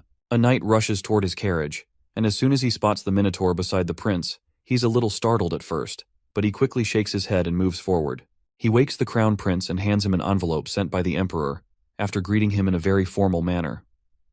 Raquiel takes the envelope from his hand, feeling a bad sense of foreboding about the content of the letter. He opens the envelope, his eyes shining with worried curiosity. This letter is a summon for him in the court of his father. He doesn't feel good after reading it. However, with a grin, he brushes off his worry by thinking that he's going to use the lie voucher in case things go south. Later, he's shown in front of his father, greeting him. He stays bowed while waiting impatiently for his father to say something. Finally, his father deems him worthy of wasting some words on him and expresses how irresponsible and incompetent his son is to endanger the people who are traveling with him. He doesn't like his father's words as he almost meets his end during that fiasco. His father then asks about the attack that happened at the mayor's residence, which he had confirmed. His father again reprimands him for not going to safety quickly, which led his bodyguards into a dangerous situation. He even has the nerve to tell our boy that he needed to take precautions before any kind of situation arises. All of his scolding and reprimands are making our dude quite irritated, especially since the situation was something he couldn't predict beforehand. After asking about his opinion, his father again reminds him of his incompetence, which endangered his companions. On the other side, our boy is quite upset about his father's inconsideration regarding his well-being. His father supplies with anger that how embarrassing it is for him to not protect 10 people who are with him when he is going to take the throne of that country and protect and care for millions of people in the empire in the future. Now Raquiel understands that what his father is making him understand is not wrong at all. Then his father instructs him to reflect on what he has told him, and he agrees to do so. At last, his father grants him to say something as well. Raquiel himself wants to have a two-way conversation with his father and asks him to quit smoking. He adds that he needs to be healthy because he has the burden of leading the country. After saying this, he smirks, thinking he has given his father a taste of his own medicine. Raquiel then adds that the prosperity of the imperial family depends on his health. At this moment, he thinks about the novel in which the emperor dies due to a heart attack caused by stress and smoking after the death of Rachiel. Later, it leads to the downfall of the empire. Most importantly, he doesn't want the emperor to have the same end as his own father. His father informs him that the day he first asked him to quit smoking, he did it. So, does he want to say anything else? Hearing this with a stunned expression, Rachiel says that he doesn't have anything else to say and asks for his leave. Just as he is about to leave, his father tells Rachiel not to eat the meat of summoned beasts, as it could harm his body. Later, when his son has left, the emperor thinks about his son with a soft expression, considering his concern for him. Then he asks someone about the pill Rachiel has developed. The person informs the emperor that they have used that information unit to spread the news about the Minotaur golden pills everywhere. He then asks about the result. The person informs him that the nobles living on the border are very curious about the pills and might come to know more about it. The emperor is quite happy with this result. On the other side, our boy and Damien are heading back to the side palace, and Rachiel is counting his every step. Damien asks him about his purpose in doing so, and Rachiel tells him that he's just coming. Then, the next moment, a very crying and emotional Garden is seen rushing toward them. Our guy tries to stop him while jokingly asking his doctor whether he was this excited to see him. He complains in return that he left him for patience. Rachiel decides to prepare a tonic for him as a reward, and thanks him for his hard work in taking care of the patients in his absence. Then they discuss the incident at Cremo, and Garden is quite shocked to see the Minotaur behind him. Rachiel compliments his acting skills, because he might already know about him bringing a Minotaur with him. On the other hand, Damien is thinking awkwardly that no one is normal there. On the way to the entrance, he asks Garden if there's anything he doesn't know. Garden tells him about some strange inquiries where people are asking something about a medicine that doesn't exist yet. Garden has shown him the piles of those requests in which people want to buy the Minotaur pills, and the nobles are the most excited buyers. He then looks out the window to the people who are traveling there, eager to buy the medicine.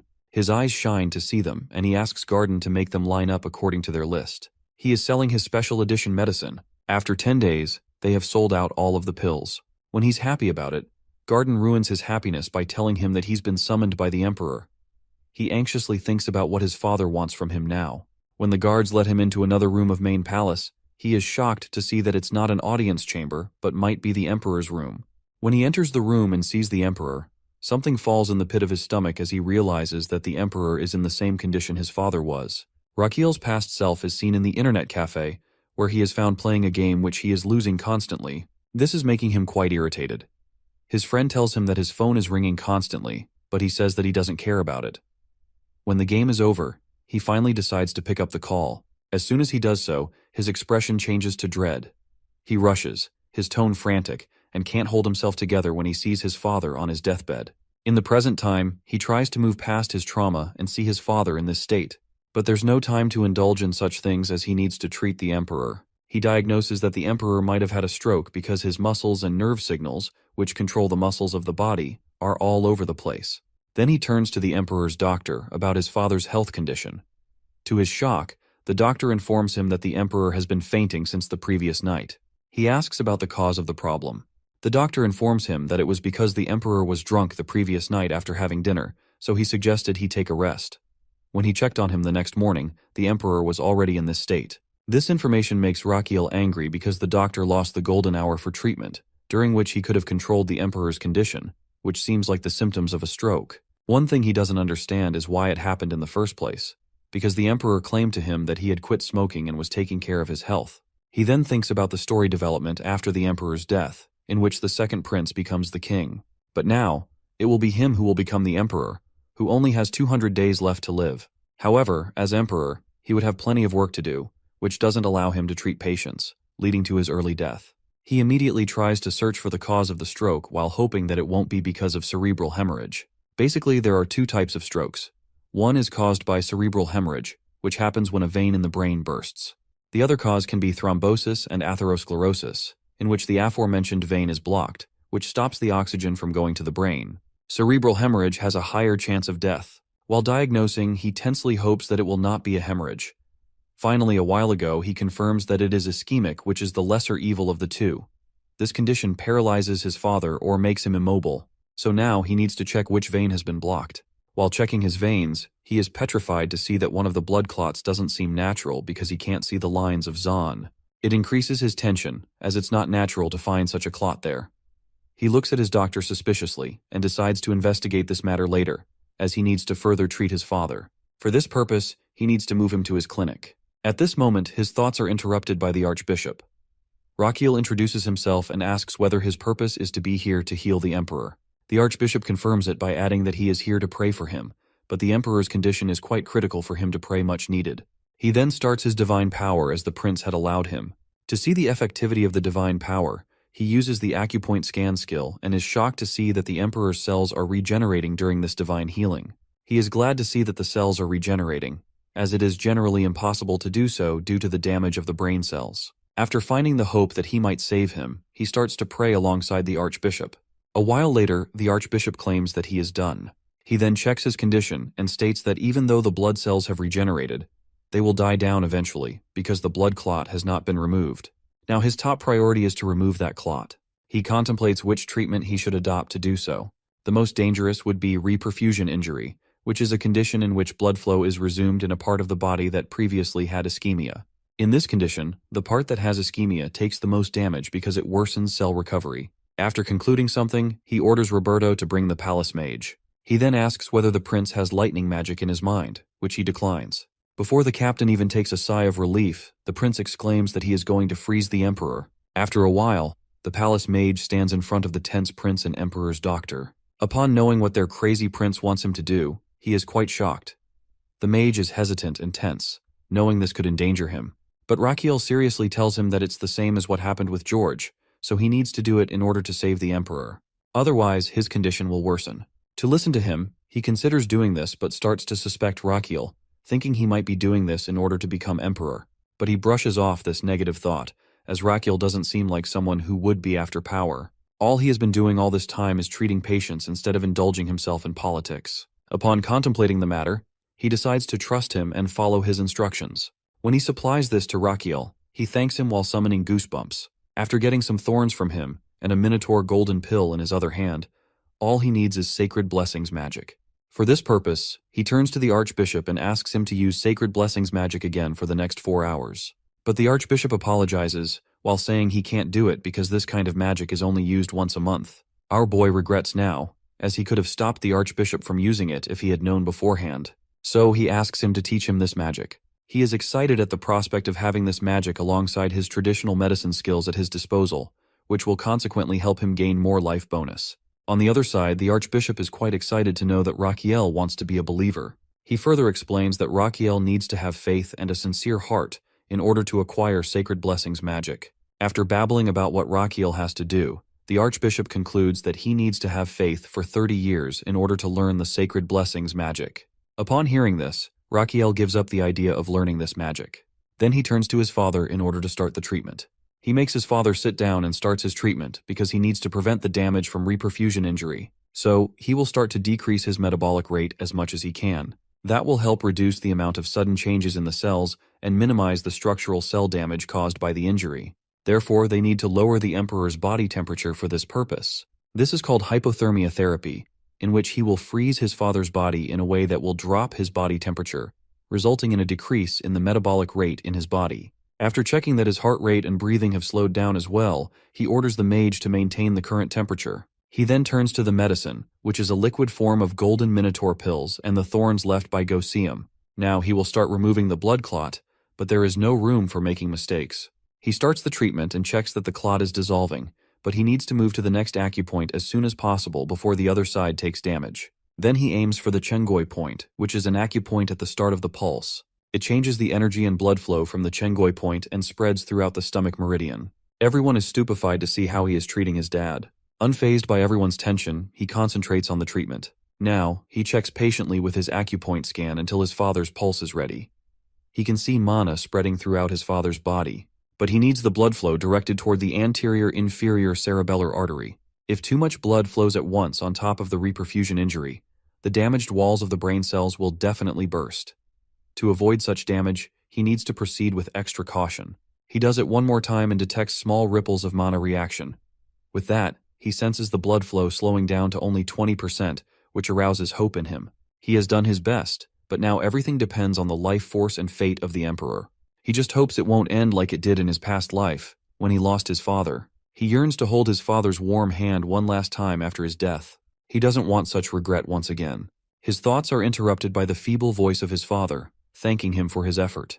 He sadly realizes he's not his father's real son, but still, he wants to do his best. So, when the Emperor closes his eyes again, he wants him to rest without straining too much. He knows that he's at his own limit as well, so he steps outside to get some fresh air. On his way, a regret for not answering his father's call earlier also stirs in his heart.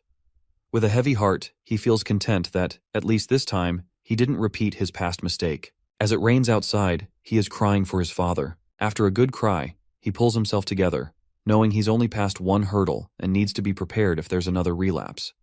He decides to establish a rehabilitation plan if the Emperor faces more stress. Besides, he hopes his father will live at least 1 month longer, so he can use a sacred blessing magic to fully heal him. In this moment, his system informs him that, because of his unique treatment and dedication, he is now able to treat his father with the hope of further recovery. Not only this, but our guy also creates a record by introducing the concept of reperfusion injury to the Laurasia continent. After his discovery, this concept will be written for future generations of medical students. In this way, future medical students will resent him because they'll need to study for exams on this topic. Besides, he also obtains 121 GDP points. He feels glad to receive these unexpected rewards.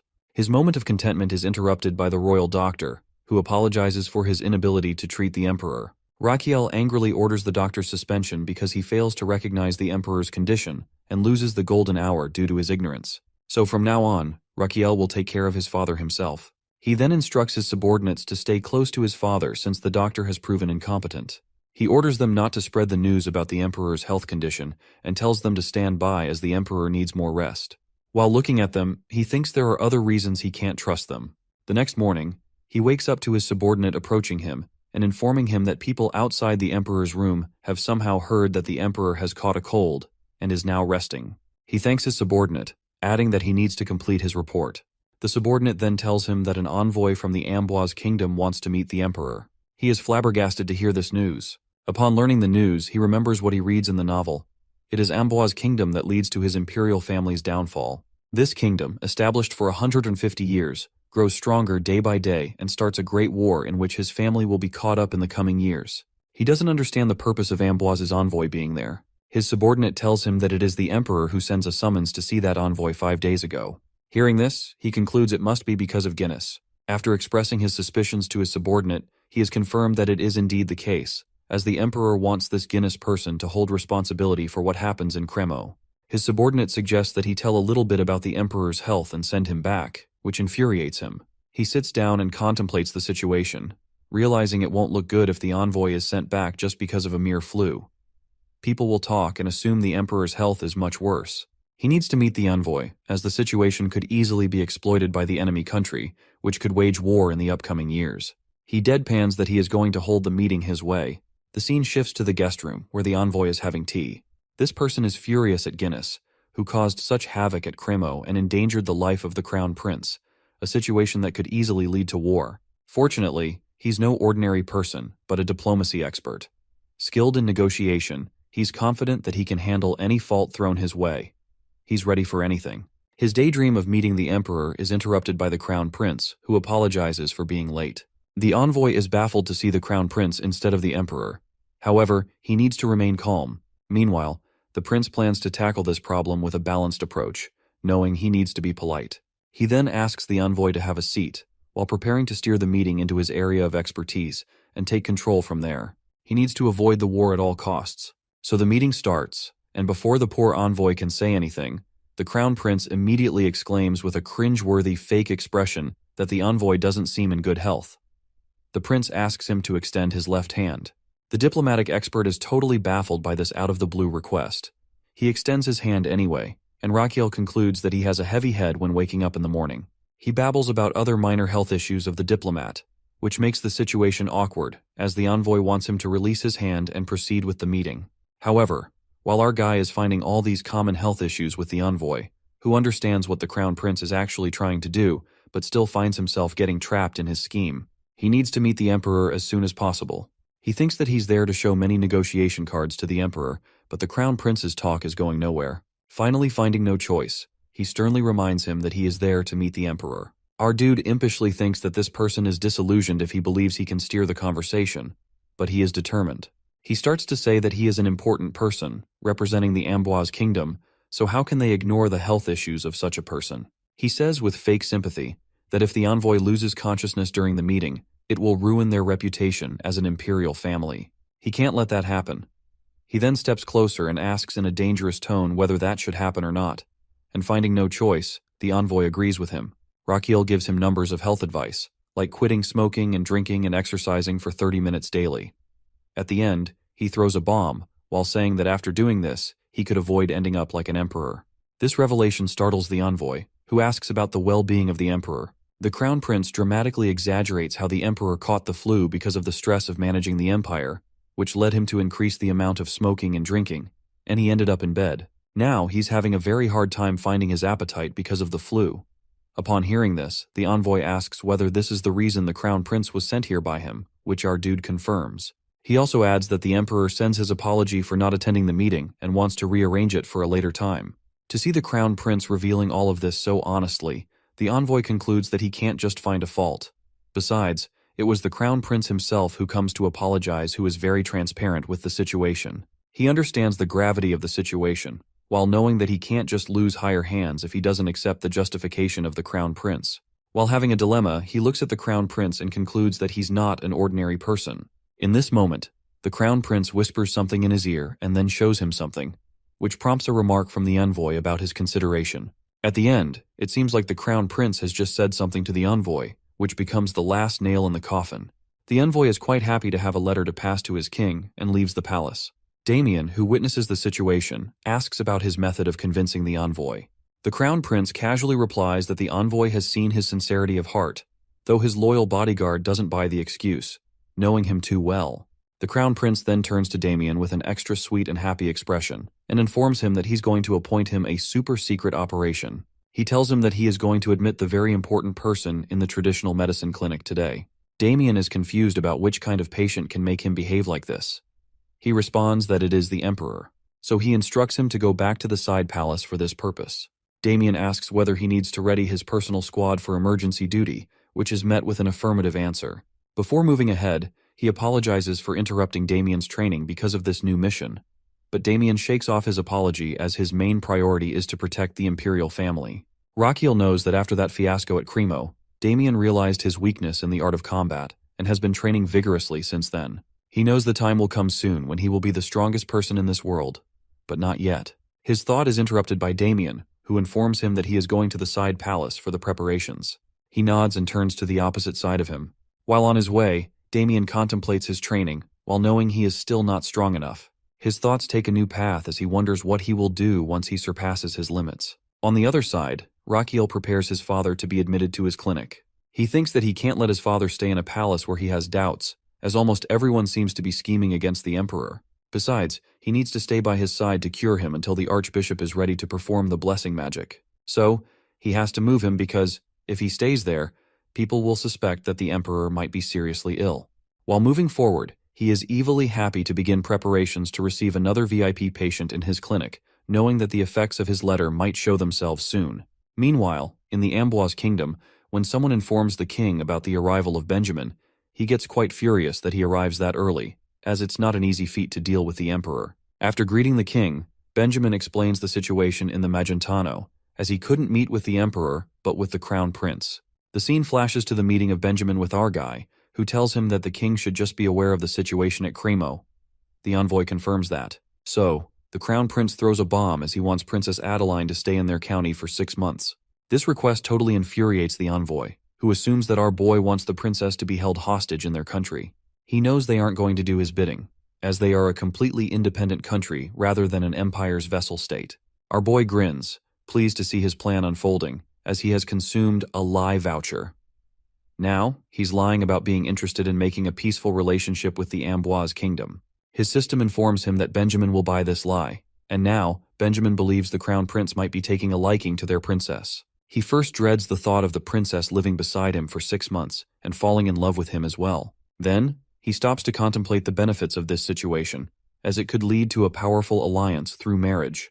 His greed accelerates to the extent that he wants to carve his name into history as someone who builds the foundation of a great empire, which will come as the result of the marriage between the Princess of Amboise and the Crown Prince of Magentano. He even daydreams of becoming the greatest diplomat in history. His daydream is broken by the angry voice of the King of Amboise, who shouts at him, while asking how he dares to suggest something so infuriating, treating their country as one of their vassal states by agreeing to give the princess as their hostage. He even asks his envoy how he could stand silently after listening to their absurd request. But Benjamin, on the other hand, who totally believes in the lies of our hero, explains that it's a good suggestion for both countries to have a peaceful relationship with each other.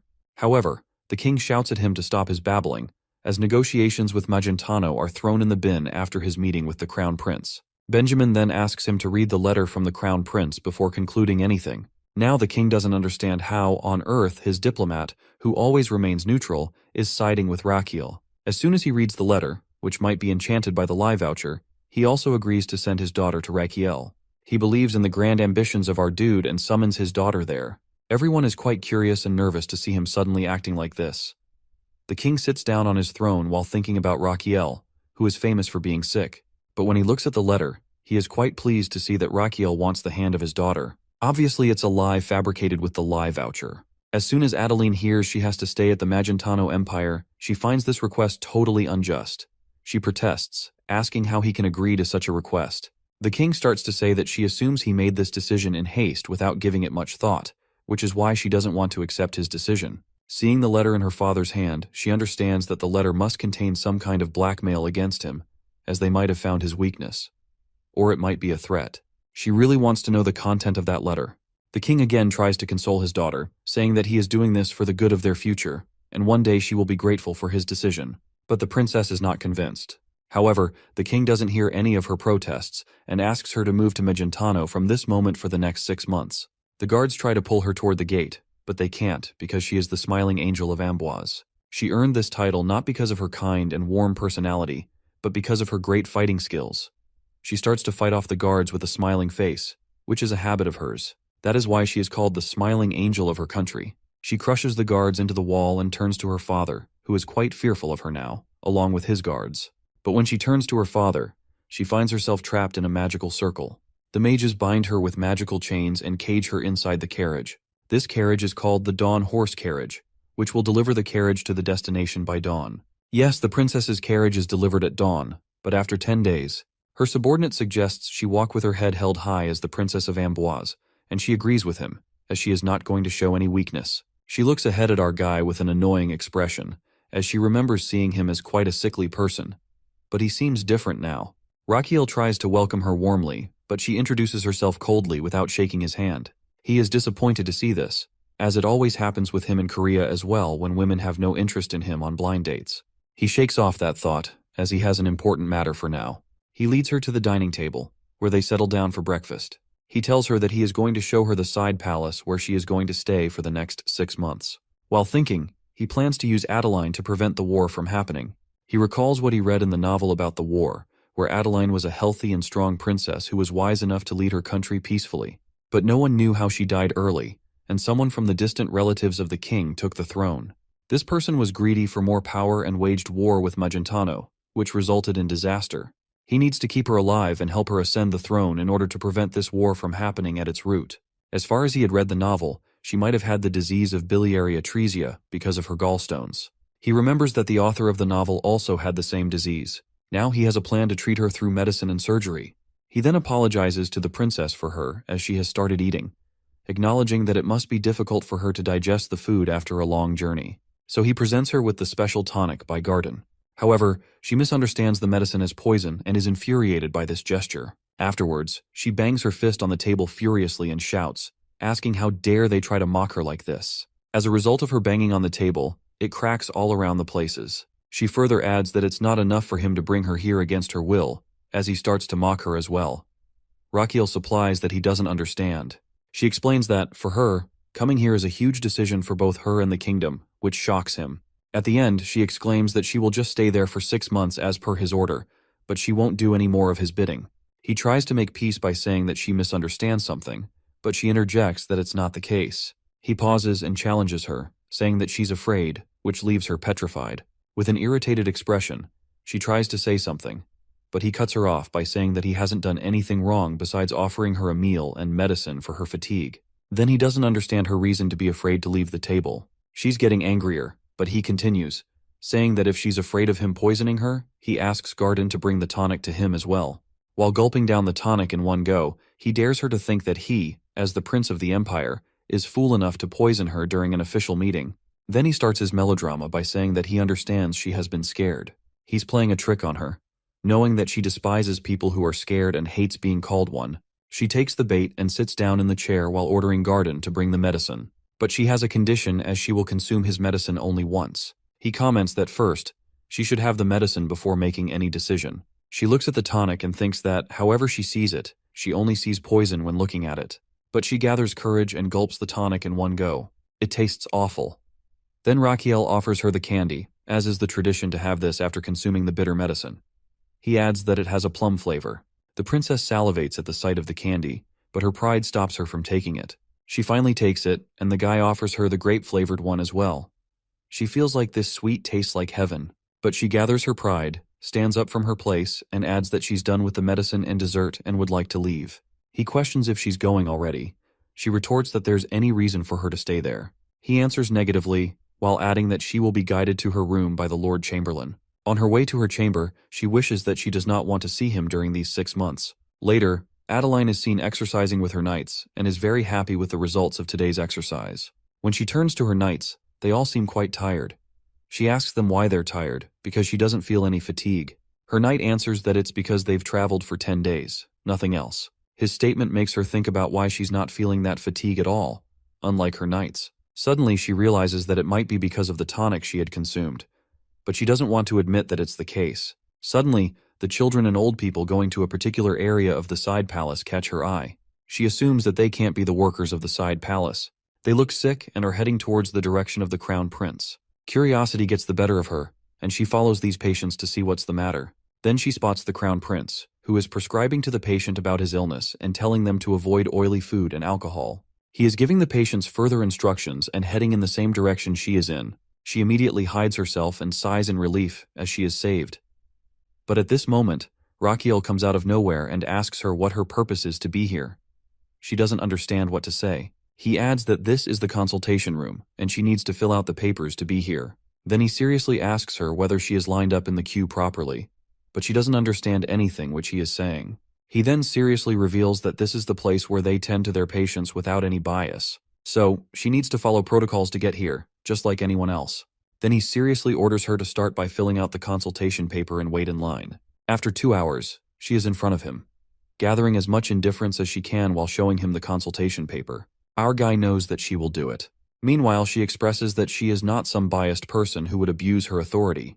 He expresses his delight that she is there, as he himself wanted her to be examined. She is confused to hear his statement. Then he finally turns to her and deadpans whether she has never been curious about the real reason he brought her here. This statement makes her think about his original reason for bringing her here, because she initially thought it was to humiliate her because of what happened in Cremo. On the other hand, he is quite smug to see that contemplative expression on her face, before he wants her to realize her symptoms by herself. In his imagination, he sees Garden telling Damien that he had a crazy overmoney kind of illness, which he had declined because he didn't find himself ill.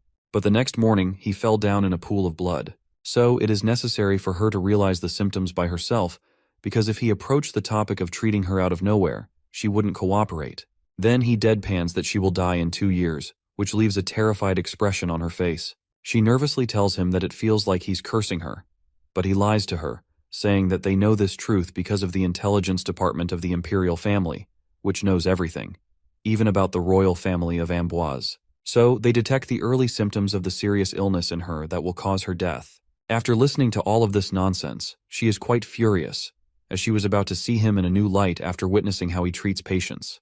But she doesn't expect him to throw this kind of ridiculous joke at her. She shouts whether he is mocking her. He tries to reason with her, saying that his only intention is to treat her illness. To sense her doubt, he suggests that he will prove it to her. With that, he summons Bobok and asks if he is going to give it some task while adoring his summon. She, on the other hand, is quite shocked to see that he has summoned a monster. He then introduces both of them to each other, while adding to Adeline that Bobok analyzes the medicine at his clinic, but today it is going to perform a different task. Now he is going to perform an acupoint scan with the help of his summon. 3 days ago, he was lying on his bed while feeling quite exhausted because of his irregular sleep pattern. His large intestine was complaining and revolting against him, along with the other organs. They want him to have a good night's sleep. He informs his organs about the arrival of the princess in 3 days while wanting to express his concern, but they don't let him finish, as they think that he is going to propose to her.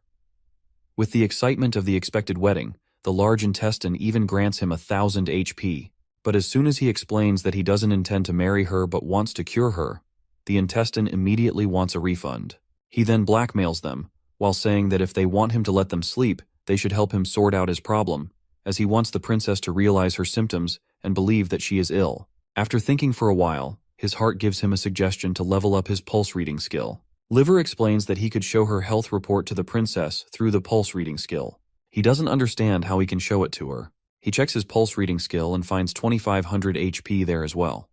He can level up his skill by consuming his HP. He has purchased the next level, but after reading the description, he decides to level it up a little more. He keeps leveling up until he reaches level 10. By acquiring this skill, now he can not only read the pulse but also show it to his patient as well. Not only this, he has also unlocked another skill in which he can show the test results to the patient on the external screen. Back in the present, he shows the external screen, on which the image of the princess's gallbladder is displayed. She doesn't believe in him, so he tells her to press her stomach, and when she does so, there is movement in the picture. It makes her believe that it is indeed her gallbladder. He states that he understands, as it must be surprising for her to see her internal organ. But she is sad now, understanding the gravity of the situation she is in. Meanwhile, he explains to her that the gallstone inside her will eventually block her bile duct. In this way, the bile that's supposed to pass through her bile duct to her duodenum will go to her liver. From there, her liver, spleen, and pancreas will start to deteriorate. In the last, he deadpans that she needs to be treated to avoid this. She, however, asks him his reason for treating her. He explains that she is the master key to maintaining peace between the imperial and royal families, so he wishes her to become a queen and be healthy to lead her country. She then asks him his method of treatment if she agrees to it. At that, he is going to punch her, but she catches his hand in the middle and breaks it. He yells at her, saying that he was just going to show her his treatment method. She doesn't understand what kind of treatment method it is. He then punches his stomach and tells her that she has to do it. She doesn't understand how this treatment will work, as it seems like a plan to kill her. Unbeknownst to her doubt, he further asks whether she can discharge mana while punching herself, to which she answers affirmatively. He then starts to explain about the external impact wave, which is a kind of treatment he will be using to treat her gallstone. As she discharges mana from her fist, he will guide that mana with the help of Azrahan core technique. She doesn't understand what he is talking about. Rakiel, who has already practiced this technique with Damien, explains further that when she discharges mana toward her stomach, he will guide that mana directly to the gallstone inside her gallbladder. In this way, he can remove the gallstone from her gallbladder. She asks him to let her go after the treatment if he wants her to comply with the treatment, which he agrees to. She is shocked to see that he agrees to her demand so easily. He replies that once she is treated, he wouldn't have any reason to keep her there. On the other hand, she is stunned, as she had assumed she would be stuck there. Unbeknownst to her thoughts, he offers her to go to another consultation room as there is a crowd there. Inside the other room, he demands that the princess show her back to him so that he can examine the location and size of the gallstone, and she complies. After checking her up, he asks her to clench her fist and place it on her stomach. After doing this, it is time for her to hit her stomach. He asks her to shape her mana into a sharp needle when she is discharging it into her fist to her stomach. He asks whether she can focus on one point, which she answers affirmatively. She finally hits her stomach but is amazed to feel that it doesn't hurt at all, as it feels like the gallstone has gone from her stomach to somewhere else. Then he asks her to see the CT scan image of her gallbladder, where the gallstone is now cracked. He tells her that she is doing well, so she needs to do it again. After trying multiple times, he stops her as her gallstone has completely crumbled down. Rakiel, who is tired, still praises her for doing well, which brings a smile to her face. He then concludes the treatment, saying that the crumbled gallstone will be discharged from her body naturally. She is baffled to hear it, as she assumes that there is one more stone to break. But when she turns to him, he looks like a ghost. Now she realizes that the mana she discharged was absorbed by him. She shakes him vigorously while asking about his well-being. He tells her that he is fine while thinking that her mana is stronger than he expected. To see his condition, she asks his purpose for pushing himself to his limit. He weakly replies that it's because she is his patient. She doesn't understand, but he again emphasizes that as long as she is receiving the treatment, she will be his patient, which stuns her. Then he weakly adds that he needs to rest before he faints, while she tries to call for him. After a while, our guy is sleeping on his bed when Garden checks on him. He informs Adeline that he is all right, as he has neither a fever nor breathing problems. Adeline asks about the cause of him not waking up yet. He answers that it is because his body is naturally weak, and on top of that, he pushed it to its limit. She tries to apologize for it, but Garden shakes his head, adding that Raquel had told him in advance that he might faint, so she shouldn't think too much about it. Seeing her confused expression, he explains that it is a common occurrence for our guy to put others before himself. Garden also expresses his worry about his master in this regard. Listening to everything, her sharp edges soften as she realizes she was too shallow not to trust someone as good-hearted as Raquel. Seeing her response, his system informs him that, although his actions were purely selfish, his devotion deeply affects his patient's heart. Not only this, his act of sincerity and devotion will bring a positive change in the future, possibly referring to the prevention of war. Now he has formed a patient-doctor bond with Adeline, as she will no longer question her medical treatment in the future. With a soft expression, she holds his hand. Seeing this, his organs try to stop her, believing she is deceived by him. At the same time, his intestine grants him 1500 HP for his actions. Meanwhile, Garden also notices her holding Raquel's hand, and a green light appears above his head as a sign of a possible relationship between Adeline and Raquel. When Raquel is well rested, he meets her, and she immediately asks about his well-being. He answers that he was fine to begin with, and asks what he said before fainting. She tries to tease him, adding how emotional he became, while saying that she is now his patient. Embarrassed, he stops her from saying anything further. He then informs her that he will spend his afternoons treating her as he has rested. He is also determined not to lose consciousness this time. She also expresses her trust in him, saying that if he says the gallstone needs to be removed, she will trust his judgment and treatment from now on. She thanks him afterward, which embarrasses him once again, as he did this for his own goals. Afterward, he is seen treating Adeline numerous times, using the Azrahan core technique to absorb the external mana impact. As a result, he not only levels up his Azrahan core but also expands his slots. After a few days, he successfully destroys 15 gallstones and looks like a carcass as a result. Now he is at level 6 in the Azrahan core technique, with 15 liters of space in his mana slot. He thanks her for her cooperation, mentioning that only one gallstone remains to be destroyed. He adds weakly that her mana impact is very powerful to begin with. She responds that she feels awful hearing this. He replies that she should be thankful to him instead. Hearing this, she misunderstands, as she is thinking that he wants a reward for his actions. But he clarifies that what he really wants is for her kingdom not to start a war with theirs. Hearing this, her expression changes, and he asks, why is that? She explains that she's never met anyone like him in her entire life. He doesn't understand her subtle meaning and takes his leave, as he has a patient to discharge. The said patient is none other than his father. They are in a separate room where he has also brought the archbishop to perform sacred blessing magic. The next moment, after receiving the blessing, the emperor sits up. He asks for a piece of paper, as he doesn't have much strength to speak. After reading the contents of the paper, he is completely stunned. The emperor asks which date he chose to go with the princess, while mentioning that he heard about him visiting her while he was lying in bed. On the other side, the prince doesn't understand a thing his father is implying. His father reveals that he is talking about the princess of Amboise. He starts to say that he doesn't know what he told the envoy of Amboise to convince him to send their princess here, but it is irresponsible on his part to proceed with the matter of marriage without any consultation when he is going to be emperor one day. Now our dude thinks about everything as how everyone in the palace looks at them and realizes that everyone assumes that there must be something going on between them. He contemplates this for a moment and concludes that bringing up the matter of a non-existent war would be an absurd idea. So he exclaims that the emperor is right about his mischief, as he has taken advantage of his condition by bringing the princess here, only for him to be rejected by her in the end. The emperor is furious to hear that he was rejected after going to such lengths, and he dramatically tells the archbishop to heal him again. On the other hand, our guy is trying to slip away before his father's lecture gets underway. Before he can get away, his father catches him and gives him a long lecture about his responsibilities as crown prince. Meanwhile, the emperor's subordinates notice that his right nostril is twitching slightly, meaning the scolding is just a pretense, which means that he is, in fact, proud of his son. Our boy just wants this drama to end since he isn't even the emperor's son to deserve such warm treatment. To wrap it up, he tells his father that he understands everything and now needs to take his leave, as his patient is waiting for him. The emperor allows him to go. Before leaving, he reminds his father again to be careful, mentioning that someone tried to kill him, so he needs to stay extra cautious, and the emperor agrees. Meanwhile, a knight from Amboise is rushing toward the Magentano Empire to inform the princess about the current situation in her country. Inside the side palace, our boy is complaining to his patient that he was beaten 500 times, which means that he always fainted from the force of Princess Adeline's mana during her treatment. On the other hand, she insisted on one more hit so they could finally finish this off. He agrees with her, and at last, he has guided her mana to destroy her gallstone.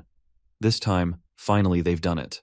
His system congratulates him on withstanding those 5-1 external mana shockwaves. As a result, he has awakened the Azrahan martial technique known as Indestructible. According to this technique, he can become indestructible for 5 minutes each day.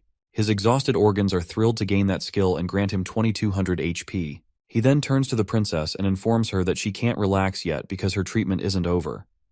He realizes that if she developed a gallstone at such a young age, she could easily develop another one. He then asks Garden to bring Injinho decoction, which she needs to take consistently for 2 weeks. He also needs to check if her body will tolerate it well. At this moment, he gains a life bonus for successfully saving the princess's life. Beyond that, he has done it for peace, so she could ascend the throne and prevent war. He is happy, while thinking that he might finally enjoy a life of riches, but destiny seems determined to keep him on his toes. Just then, a messenger bursts through the door to inform him that Adeline received a message from her hometown. To their horror, he informs them that Jabilion, a cadet royal from the kingdom's western region, has declared rebellion against the country. That man believes the current royal family is weak, given they surrendered to the crown prince's absurd demand to send the princess there. Our boy is quite depressed to hear that this has happened despite all his efforts to prevent it. Meanwhile, the princess asks about the current situation. The messenger replies that the war has already started, and that the central army is trying to establish a defense at the Valo fortress. As a result, more soldiers than expected are injured, with high casualties. Upon hearing this, the devilish side of our hero immediately feels excited to treat those injured soldiers as a way to extend his life. He even gains 100 HP for his wild idea from his organs. He knows that what's happened is beyond his control. The main thing he can do now is take advantage of the situation. With this thought, he turns to the princess and dramatically expresses his sorrow over the events in her country. He grants her permission to return to her homeland, but insists on going with her so he can heal the injured soldiers as the army doctor.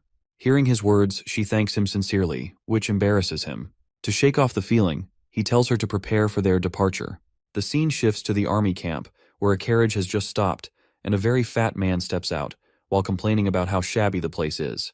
It is revealed that this chubby person is none other than our crown prince, Raquiel, who is missing the comfort of his luxurious carriage. Beside him stand his 2 trusted men, Damien and Garden. Garden still insists that he go back to his empire, but when he calls him Your Highness, Raquiel warns him to use his new identity by calling him Young Master Rihan. The scene flashes back to a few days earlier, when they had completed their preparations for departure. The princess sees Raquiel enter the room in the disguise of Rihan Belkin. When he tells her to move, she questions his identity, not recognizing him in his disguise. When he replies that he is the crown prince, she doesn't believe him and asks the guard to arrest him. He finally convinces her by reminding her about their treatment sessions, a detail known only to the 2 of them, and she immediately recognizes that he is indeed the crown prince. Gardan also comes up behind him, affirming to the princess that he is indeed the crown prince. Our guy reveals that this new identity is granted to him by his father. It is revealed that he goes to his father to ask for permission to go to Amboise. He informs him about the ongoing civil war in Amboise, and expresses his intention to infiltrate their military operation under the guise of a military doctor. The emperor asks him what he hopes to gain by helping Amboise soldiers. He answers that he can observe their military tactics, command structure, and administration, while staying in the safe zone as a doctor. Now the emperor's nostril is twitching, which is a clear sign of his pride for his son. He knows his father will allow him to go, as he truly enjoys putting his son to the test. He tells everything to the princess, while adding that he transformed his appearance with the help of the palace mage, which is only an illusion. She also checks his documents, which identify him as a fallen noble with medical training with top score. On their way to Amboise, Damien asks about the clinic that both Gardan and Raquiel are leaving behind. Garden informs him that Agnes is well trained to run the clinic for a few months, as they have spread the rumor that Raquiel is sick and needs rest. Noticing Damien's expression, Garden asks what's on his mind. He expresses concern about whether Agnes is receiving bonus pay for the extra duty hours, which makes Garden break into a sweat. Meanwhile, he's thinking that being a doctor isn't an easy feat. Finally, after a few days, they reach Amboise, and with Adeline's help, he is assigned to the rear camp for the wounded. Before heading to his duties, he hands Adeline the recipe for Injun Hotang and instructs her to take it regularly. When they enter the camp for the wounded, he's surprised to find no other medics besides himself. Afterwards, he's horrified by the condition of the soldiers. A man responsible for caring for the injured soldiers asks about their identity, as he assumes that they are superior officers. Rakil introduces himself as the military physician, but the caretaker shows ignorance regarding his arrival. He then asks the caretaker about the current situation of the camp, and the caretaker indifferently replies that everyone inside is dead. He even glances inside to see if anyone is alive. Hearing this, Rakil demands an explanation. The caretaker, as heartless as he seems, explains that they need to make space for the next batch of injured soldiers, and the only way to do so is when the injured who occupy the camp die. He even complains about how bothersome it is to clear the bodies. Rakil doesn't like this one bit, as there's no way he's getting any life bonus from this situation. So he asks the caretaker to bring him to the commander of the camp. Meanwhile, the said commander is enjoying wine in his luxury tent when someone suddenly tries to strike him. He luckily dodges the attack and turns to face his assailant. It turns out to be Damien and Rakil. Damien asks if he should beat the man up. Rakil responds to make it worth 2 months' salary without killing him. With that, Damien starts beating the commander constantly, while the commander tries to reason with them, and claiming that he is the head officer in charge of the camp. However, Rakil reveals his documents, which states that he is an undercover royal inspector sent here to take the commander down.